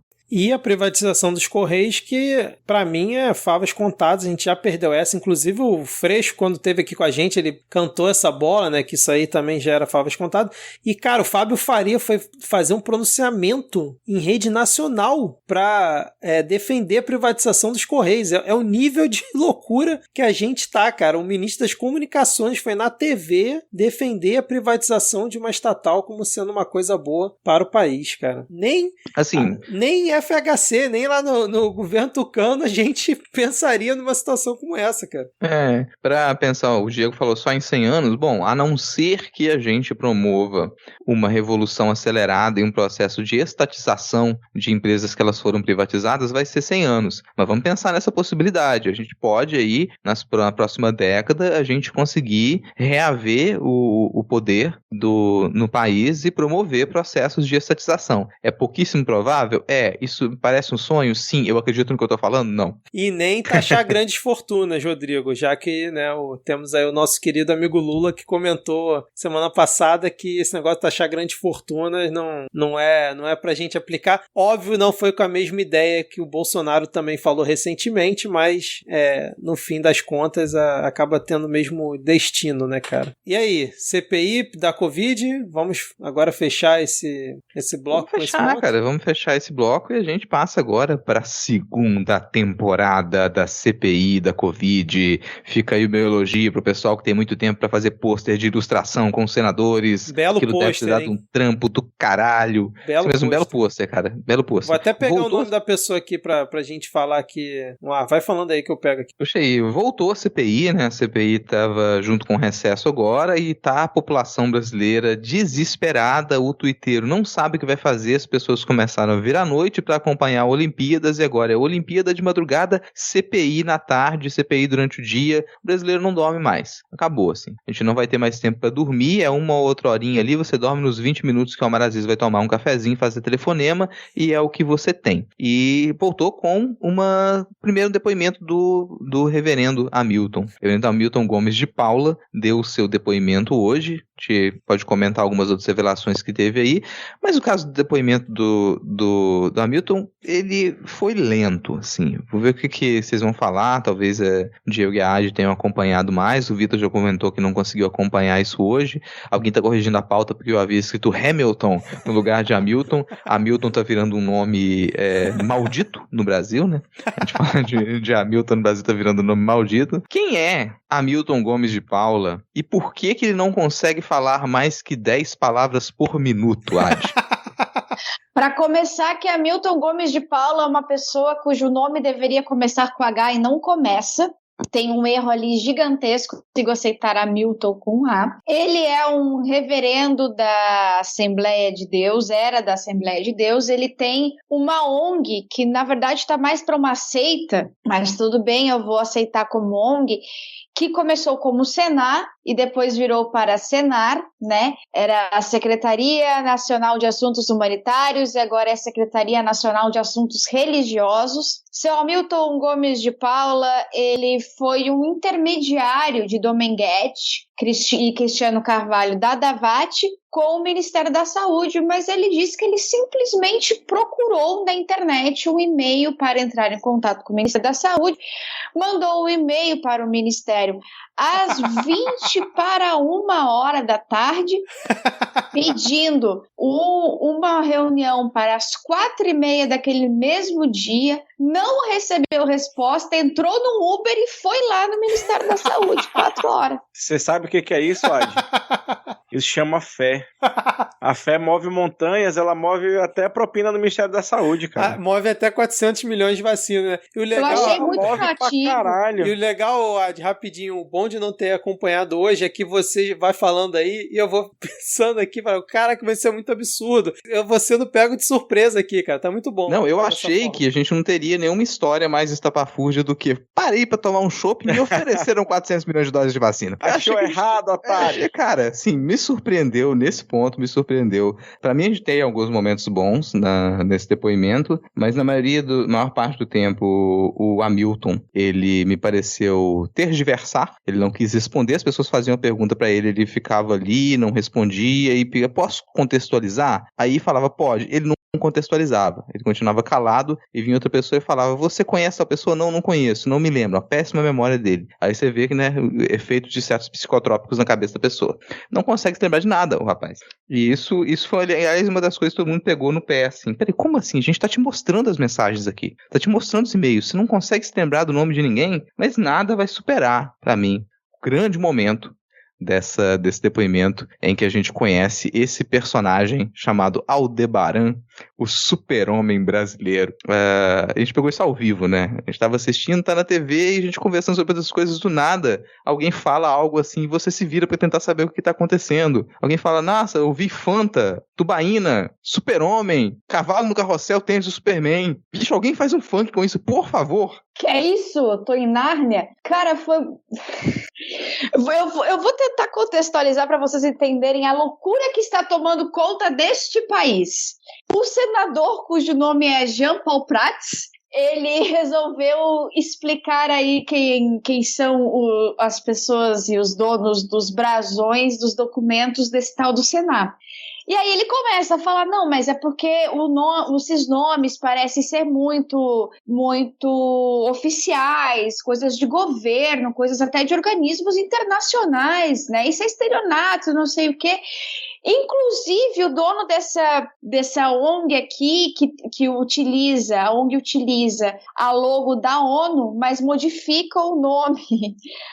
Eu não consigo nem lembrar o nome da ONG, mas é um bagulho bizarro assim. Você sabe quem é o dono? Sei, ele é um cara que faz muitas coisas humanitárias. Pois é, né? Que engraçado. Porque esse cara aqui, ele se diz o super-herói brasileiro. O senhor sabia disso? Não sabia não.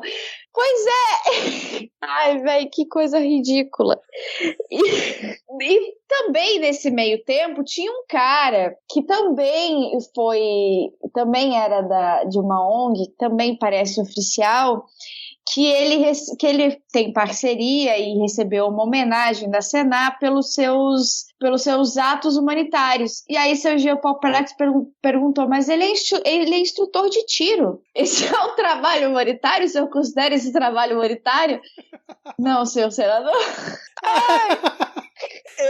Esse é o bom do bom. Eu perdi justamente Marquinho. esse dia, cara. Puta que pariu. Cara, em cada momento, assim, cara, se você for tirar os momentos, esse foi muito bom. O Omar Aziz perdeu a paciência num certo momento também, por quê? Bom, você tá ali com um cara que supostamente é um pastor. Até engraçado, depois acho que foi o Aziz mesmo citou algum salmo da Bíblia e perguntou, você conhece ele? Não conheço. É um pastor. Como é que você chegou a ser pastor? Não sei. Não se lembra como é que ele chegou a ser pastor. Ele não é reverendo? Tem diferença? Pergunta... mano, vai da cabeça dos pessoal aí. Vai da organização da igreja lá. Mas aí até mostrou a mensagem lá pra ele, né? Olha só, o que você quis dizer quando você falou, eu conversei com o 01, eu conversei hoje com quem manda, diz o Hamilton pro Dominguete. E aí, o que você quis dizer com isso? E ele me manda, isso aí eu mandei uma bravata. O Omar Aziz perdeu a paciência. Como é que você me chega aqui, você diz que é um reverendo, é um pastor, e você tá dizendo pra todo mundo que você é um bravateiro? Bravateiro! E aí o Omar Aziz, naquele estilo dele, né, assim, repetindo, bravateiro, bravateiro, bravateiro, bravateiro, repetiu. E aí, isso, cara, a resposta dele, não, isso aí eu tô mentindo. Ele falou isso? Ele falou, eu menti, eu mandei uma bravata. Eu não conversei com ninguém. Mas você falou que você se encontrou com o 01, com o presidente. Não, nunca me encontrei, eu menti. A justificativa do cara é dizer que ele tinha mentido pro Dominguete, mentido pra todo mundo, e que na verdade ele não fez nada daquilo. Ele falou, não, vocês estão aqui me perguntando, mas na verdade eu tava ali enganando essas pessoas. Eu não conheço ninguém. Tava realmente querendo dar um golpe, né? Ele fala que era mentira também o caso da Michelle Bolsonaro, que ele falou uma mentira pro Dominguete, que a Michelle Bolsonaro não tinha nada a ver com isso, não. Que loucura, bicho. Caraca. E como é que pergunta, tá aqui na sua declaração da sua associação aqui que você é reconhecido pela CNBB. Isso é verdade? Não, é mentira. Caralho. Você não é reconhecido pela CNBB? Não. Aí tá aqui que você é reconhecido pela ONU. Não. Na verdade, isso aí não é assim, não. É porque... eu acho bonito os símbolos. Eu queria fazer um papel de carta bem bonito. Isso, cara. Ele falou, não é porque eu fiz um acordo com uma outra instituição, que é a instituição tal, e essa instituição tá cadastrada em um site da ONU. Nossa, cara, que loucura. A Senar é cadastrada na ECOSOC da ONU. Uma das parcerias também está, e teria uma parceria direta com a ONU, por isso que eles colocaram também. E a questão da Conjur, né? Ele diz que uma das ONGs que eles têm parceria direto com a Conjur. Nossa, e como é que foi a história do Randolph Rodrigues? Eu vi o pessoal comentando que o Randolph começou a mostrar imagens, né, dele se encontrando com o pessoal, e ele falava que não se lembrava, e depois, agora eu lembrei que realmente isso aí aconteceu. Teve esse momento? Teve vários desses momentos, Vitor. Teve vários desses momentos em que se mostrava documentos, se mostrava fotos. Ele, lembrei. Ele falou que nunca tinha tirado foto nunca tinha conversado com ninguém do governo, que foi uma questão muito... foi a questão mesmo de ele achou o e-mail na internet, mandou o e-mail e conseguiu a agenda. Ele não tinha nenhuma ligação com nenhum político. Aí começaram a mostrar, mas ele teve uma reunião com a Damares Alves, ele tem foto com o Flávio Bolsonaro, todos os presidentes homenageados pela Senar são congressistas, são deputados, nada fazia sentido. E aí ele, consegui lembrar agora, realmente tive essa reunião para falar sobre não sei o quê. Ele começa o depoimento negando diretamente. Não conheço ninguém, não tenho contato com ninguém. E aí, no meio das perguntas, ele começa a falar, eu não me lembro. Ele muda o tenho certeza de que não conheço para o não me lembro. E aí o Randolph pega. A gente já conseguiu aqui em algumas horas você sair da negativa completa para o não se lembrar. Se a gente continuar aqui até o final do dia, você vai conseguir se lembrar, né? A gente vai se esforçar e você se lembra. Ele mostrou essas fotos e aí o cara me diz, não, gente, essas fotos aí alguém resgatou, na verdade essa reunião aí é de 2014. Opa, então desde 2014 você conhece essas pessoas que estão se reunindo com elas? Ai, meu Deus do céu. Eu vou tirar um tempo pra rever essa porra. Até eu tô pensando em ver alguém que, sei lá, no YouTube faz uns melhores momentos, sei lá, Será que tem detonado do O depoimento do Hamilton com A. Agora eu achei... Não, o coitado que ficou responsável para fazer o resgate dos melhores momentos vai ter trabalho, porque é difícil perceber quais foram os melhores momentos dessa idiotice que a gente ouviu durante o dia de hoje. A galera que faz a MV aí, eu quero o Randolph batendo no Hamilton ao som de Numb Linkin Park, por favor. Agora, eu gostei dessa situação de não assistir a CPI, vocês narrando aqui pra mim, ficou bem mais divertido, cara, que durante a gravação. Tem uma coisa central, assim, nesse depoimento, e que a Leila, inclusive, a senadora Leila, ela tocou muito nessa tecla e não obteve resposta, que é, você tem uma proposta de compra, de venda de vacinas que não existem, e você tem a Davat dizendo que essas vacinas custavam $10. E o Hamilton, ele diz, não, na verdade sempre foi 11. E de onde parece? $1 aí tá indo pra onde? Porque a Davat fez a proposta de $10, e você tá me dizendo que era 11. E quem era você para poder precificar a vacina? Tá na Bíblia, Rodrigo. Tá na Bíblia. O trabalhador merece o seu salário, tá na Bíblia. E a Leila toca nesse ponto, ela fala, peraí, quem é você para poder precificar a vacina? Porque é você que tá precificando a vacina. A Davat tá dizendo que vai vender, mas ela não possui essas vacinas, isso é uma coisa. Agora você vem e você que comunica e fala com o Ministério da Saúde dizendo que, na verdade, são $11 e não 10, como eles estão vendendo. Por que você está precificando a vacina? Ele não responde. E aí fica aquela coisa, peraí, então se você não está respondendo, você está precificando essa vacina para alguém, e esse $1 está indo para alguém, e você está interferindo numa negociação que você já não poderia fazer, com autorização de sabe-sei lá quem, e com acesso dado por sabe-sei lá quem. E você não está dizendo o nome de ninguém aqui. E aí também teve o brilhantismo do jornalismo profissional, que pegou o cara no pulo algumas vezes. A CNN teve 2 matérias exclusivas, uma seguida da outra, uma mostrando que ele tinha mentido quando ele falou que não teve nenhuma negociação com nenhum município, e aí mostrou que realmente teve com alguns municípios, uma associação de municípios do Acre. E uma outra situação também foi essa questão dos do valor de $10 ou $11 por dose, que a Davat disse oficialmente para a CNN que a oferta era de $10 e não sabe de onde que surgiu esse $1 a mais que o Hamilton teria falado. Ou seja, pelo que vocês estão narrando, tivemos o primeiro depoente que se assumiu pilantra, né? Que assumiu que realmente queria dar um golpe no governo, né? Não, primeiro não, outros já assumiram já. Não. Outros não assumiram isso publicamente. Não, dessa forma não foi. Ele chorou, Vitor. Ele chorou, ele disse... Chorou?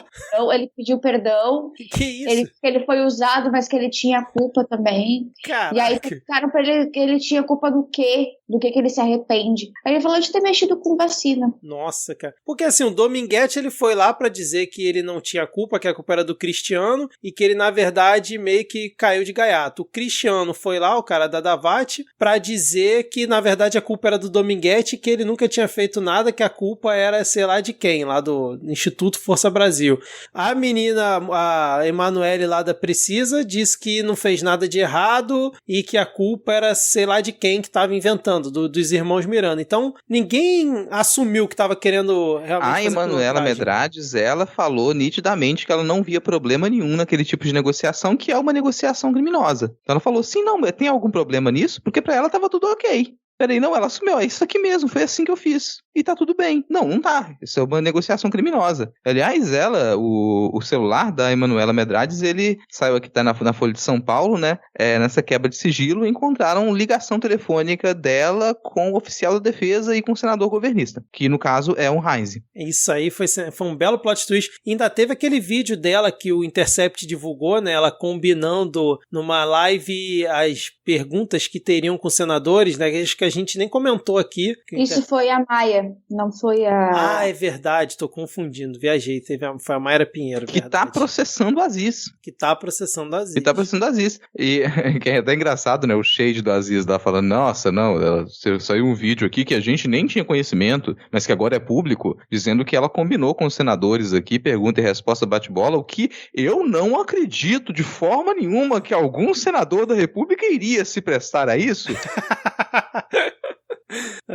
Vale destacar que isso foi na hora do Marcos Rogério. O Marcos Rogério encheu a porra do saco por causa do requerimento para quebra de sigilo da Jovem Pan, que o Renan Calheiros resolveu então tirar antes do início da sessão, porque ele não considerava pertinente. E aí ele resolveu pegar isso para encher o saco novamente. E aí o Omar Aziz cortou e falou... E aí descascou o Marcos Rogério. Falou, você tá aqui dizendo que você defende a mídia, mas quando o Jair Bolsonaro ataca jornalista, você fica quieto, você não defende nenhum jornalista. Eu tenho que defender o jornalista aqui por nome. Você não faz isso, você tá aqui defendendo a Jovem Pan. E, enfim, foi mais ou menos nesse tempo em que ele aproveitou e puxou isso também, do caso da Maíra, né? Foi no mesmo momento em que ele falou do Marcos Rogério. Então deu pra entender a cutucada.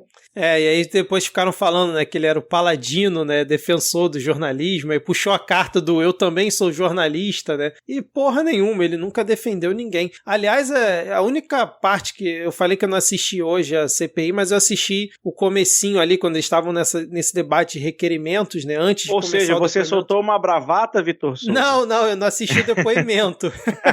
Eu assisti a discussão lá dos requerimentos quase toda, né, mas foi uma vergonha a blindagem e o medo de convocar o Braga Neto, né, cara? Pelo amor de Deus, cara. Falar que não tinha elemento pra convocar ele, o cara foi citado diversas vezes, ele tava na cena do crime, né? Era o Coronel Mostarda com um candelabro na sala, era o Braga Neto em todas as situações de confusão do governo nessa pandemia e votaram pra não convocar ele. O Alessandro Vieira disse que vai refazer o requerimento, né, deixando mais claro, detalhando tópico por tópico do porquê que ele tem que estar lá para ver se finalmente convocam o Braga Neto. Enfim, é isso? Mais algum comentário aí sobre CPI? Vamos seguir? Teremos adivinha essa semana ou não? Teremos, né? Porque a gente tem muita coisa para tentar adivinhar essa semana.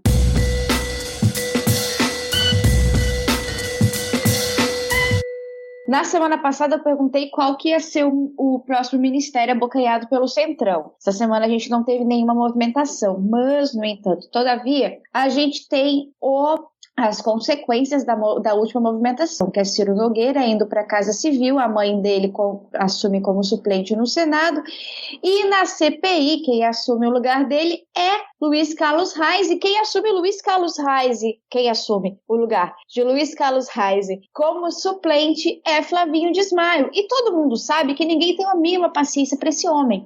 Então a pergunta é, quanto tempo até alguém sair na mão com Flávio Desmaio? Cara, eu vou chutar que isso vai acontecer na semana que vem e eu vou chutar um nome. Randolph. Cara, gostei difícil. Da ideia de chutar nome, hein? Gostei da ideia. Pô, difícil, hein, essa pergunta, mas eu vou chutar aqui também. Eu vou falar que vai ser daqui a 2 semanas, para não ser igual o Rodrigo, e vai ser o Randolph com o Flavinho, mas o Alessandro Vieira tentando interceder e sem querer, assim, dando um soco assim na cara do Flávio Desmaio para tentar separar a briga. Você foi muito específico. Cara, eu acho que Otto Alencar. Na capoeira. Eu ia nele também. Otto Alencar, ele tem um temperamento mais dado a chutar a bunda de menino cagão do que o nosso querido Randolfinho. Também conhecido como é velho e não tem paciência pra burrice. Eu tô com o Diego nessa, vou de Otto Alencar. Muito bom. Ou assim, a gente pode confluir todas essas possibilidades, senadores que nos escutam, né? Senadores e senadoras que nos escutam, porque, assim, quem é que vai ganhar essa aposta? Você que tá nos escutando, você pode se colocar na frente aí. Pode ser todo mundo batendo no Flávio Bolsonaro, que ia ser muito lindo, cara. Eu acho que ia ser interessante, senadores que estão ouvindo a gente aqui, que vocês escolham os seus campeões favoritos do Midcast e incentivem os seus colegas senadores a baterem no Flávio Bolsonaro. Porque o homem pra tirar do sério, a última vez que ele esteve na CPI, a Simone Tebet enxotou ele, né? Não deu pra ouvir o que ela falou, mas ela deu aquela enxotada com a mão, sai daqui, rato desgraçado, e saiu fora. Mas eu vou mudar meu voto. Vou mudar meu voto aqui agora. Eu tenho até a cena. Eu acho que a primeira agressão, ela vai ser Elisiane Gama jogando uma bíblia na cara de Flávio Bolsonaro. Isso aí seria sensacional. Só que ele já entra em chamas logo, né? Ai. Bom, vamos fechar aqui o Adivinha, que hoje ele cumpriu muito bem o seu propósito, né? Terminamos aqui o episódio com risadas, depois de tanta desgraceira que a gente falou aqui hoje. E vamos para o nosso momento dos salves e dicas culturais, começando aí salves pelo Rodrigo. Bora lá, vou mandar um salve aqui pra Ana Penalva. Ana Penalva disse: um beijo para o anjinho que caiu do céu, o meu Gordon, que hoje só quebrou a porta da cozinha. Isso aí, parabéns, Gordon, pelo seu momento, pela sua grande conquista. Gordon aqui, esse cachorrinho caramelo, uma cara de anjo realmente. Aposto que ele consegue quebrar mais coisas essa semana. Depois conta pra gente aí, Ana Penalva, o que ele quebrou na semana que vem. Vou mandar aqui um salve também pra Lelê Riso, grande abraço. Ela mandou um salve pra todo mundo que tá aí, estamos aqui.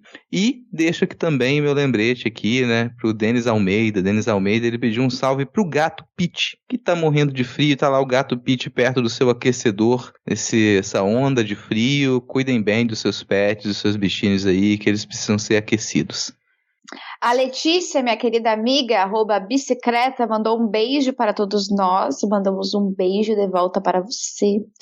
A Luane Porto Maranhão manda um salve para seu digníssimo Eduardo, que ela ama demais. E também para os seus gatinhos que ela tem com o seu boy. O Cerveró, o gato mal. Todo mundo tem um gato mal, né? O Dilúvio, Viés, Mushiba, meu Deus, são vários gatos. Cerveró, gato mal, Dilúvio, Viés, Mushiba, Miolo e Destemido. E manda um obrigada pra todos nós. Lá eu fiquei até na dúvida se gato mal não era o nome de um gato. É tipo, Cerveró. Mas é. Gato mal é outro gato, né? Será que é outro gato? É outro gato. É. Agora, eu preciso... Tem foto nesse tweet? O Vitor que copiou viu se tem alguma foto.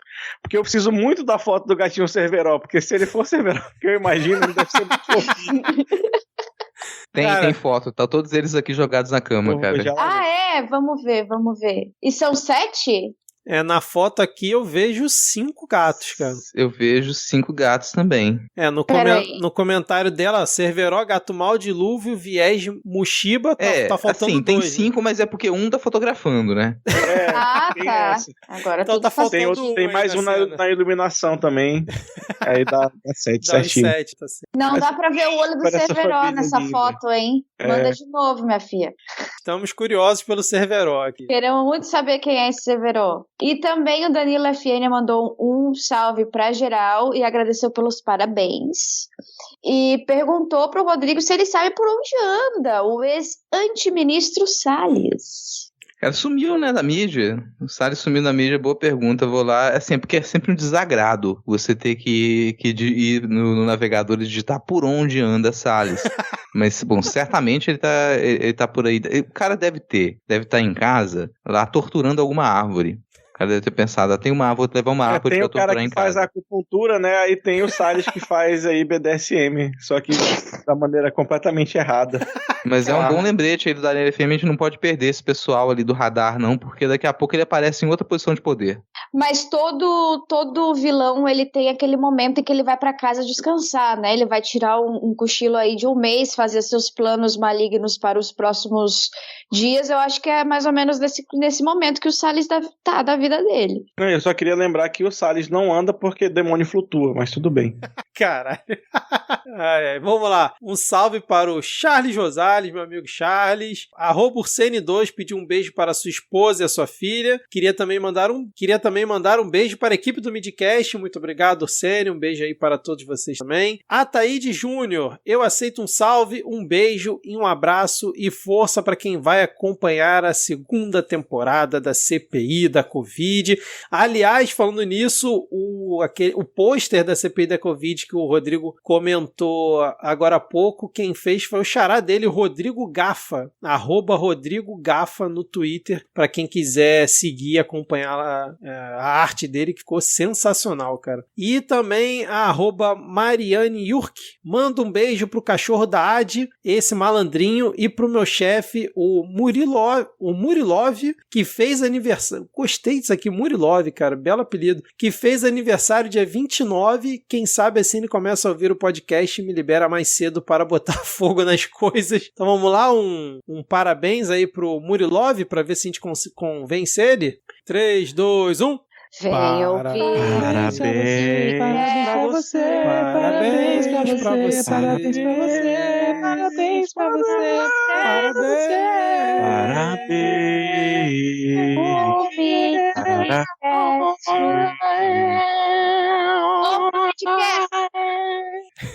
Caraca, esse final aí, sensacional, hein? Só pra um parênteses do que a Mariana tá falando, hoje o meu cachorrinho que teve um AVC há 2 meses, ele tá meio doidinho. E aí ele não sabe mais onde fazer xixi e tal. E aí hoje de manhã ele fez xixi no meu molden. Eu passei a manhã inteira sem internet, porque ele queimou o meu molden. É por isso que eu beijo pro meu cachorro. Foi a marcação de território mais efetiva, né? Porque ele está emanando a sua marcação de território agora para um raio de vários quilômetros na vizinhança. É meio que dizer, me dê atenção. Como que eu posso conseguir fazer com que você me dê atenção? Vou acabar com a internet. Ai. Foi seguindo aqui, a Tá Estranha mandou um feliz aniversário para o @mulerando, que faz aniversário nessa quinta-feira. Olha aí, mais um ouvinte de fraldinha. Então vamos lá em 3, 2, 1. Parabéns pra vocês da Taquerita. Felicidades dos anos.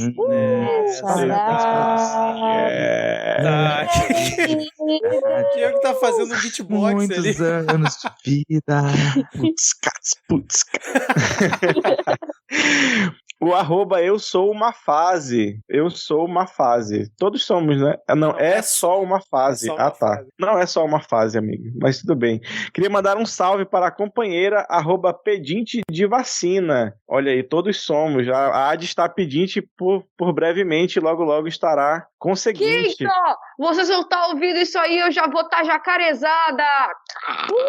E ela quer também um beijo para ela. Um beijo, é só uma fase que logo vai para sua segunda dose. Olha aí. O chip 5G será implantado com plena efetividade, mas sempre respeitando o distanciamento, o uso de máscara, evitar aglomerações e alquinho na mão, com certeza, sejam como é só uma fase, né? Sejam pessoas legais e divertidas. E por último, @eumilafex, mandem um beijo para a cadelinha Picorruxa. Um beijo para a cadelinha Picorruxa, que deve ser muito picorruxinha também. É isso então, fechamos os salves. Eu não tenho indicação essa semana, então deixa aí pra vocês. Eu compenso pra você, tem 3 aqui. Maravilha, hein? 3 indicações, todas elas indicações que elas são literárias. A primeira indicação, que é a revista que estreou, lançaram o número 0 da revista Égua, que é a Égua Literária, é uma revista para publicar autores nortistas. Então o pessoal quer conhecer aí gente que tem escrito literatura recente no norte do país. Vamos lá acessar aqui. A primeira edição está aqui gratuita, as próximas edições também devem ser gratuitas. Então baixem e enviem para o pessoal que aí quer conhecer gente nova que está escrevendo literatura no norte do país. A minha segunda indicação é podcast, como sempre toda semana um podcast. Eu vou trazer aqui o Tresvarium, que é um podcast de audiocontos fantásticos. Então tem 3 episódios lançados, vão lá acessar, vamos dar essa moral aí pro pessoal do Tresvarium. E a minha última indicação é um sutil jabá, porque saiu o número 25 da revista Avessa e tem um conto meu. Então quem quiser, eu falei de outro conto meu no episódio passado, vai um conto meu que também tá na revista Avessa, vão lá ler o Coice, que é uma fantasia passada aí entre Vitória e Irupi, um municípiozinho aqui no interior do estado, em que não há rodoviária. Você tá muito escritor esse ano, cara, muito bom. Vou ler isso aqui, hein? E aliás, eu gostei muito do nome Égua Literária. Belo nome, hein, cara? Belo nome de editora. Né, cara? Égua é o nome... Nossa, acertaram em cheio, assim, no nome. É uma expressão bem comum pra cá, tipo, uma interjeição de surpresa. Égua, mano. Eu trouxe aqui uma dica pelo simples fato de que eu perdi 3 horas da minha vida com isso hoje, então vocês vão perder também se vocês quiserem. Mas é uma dica babaca, porque só tem em inglês. São 3 vídeos de um professor de teologia lá de uma universidade da casa do caralho, não sei de onde, mas contando como que era ser ateu na Idade Média. Aí ele vem desde a Idade Média, passa pela Renascença até um pouquinho depois, contando aí as origens do ateísmo nas Europa e aí, por conseguinte, na história ocidental. É só, tipo, um cara falando por 49 minutos, é muito chato, mas é bem interessante. Eu tinha lido rápido aqui, eu achei que era um negócio sobre a história do atletismo. Clima olímpico, né, cara? Podia fazer sentido. Bota fé. Vou encerrar triste, não com uma dica cultural, mas, enfim, essa semana eu perdi um amigo muito querido para uma doença absurda, que é a depressão, e eu sei que durante a pandemia a a nossa desesperança ela tende a aumentar. Então, se você precisa de ajuda, se você precisa conversar com alguém, tem o Centro da Valorização da Vida pelo número 188. Procure ajuda não só pelo Centro da Valorização da Vida, mas também uma ajuda psiquiátrica, psicológica também. Procure seus amigos e seus parentes. Não desistam, a gente tá aí todo mundo junto para sofrer junto também. E era esse o recado final de hoje. Fundamental, Adi. Muito bom. Vamos então encerrar mais um episódio do Midcast Política. Obrigado a você, ouvinte, que nos aturou aqui. Deixa eu ver. A gravação tá com 2h27. Deve ficar ali um pouquinho menor com os cortes e tudo mais. Mas obrigado aí por mais uma semana junto com a gente. Valeu, Adi. Valeu, Diego. Valeu, Rodrigo. E até semana que vem. Abraço. Valeu. Falou. Falou.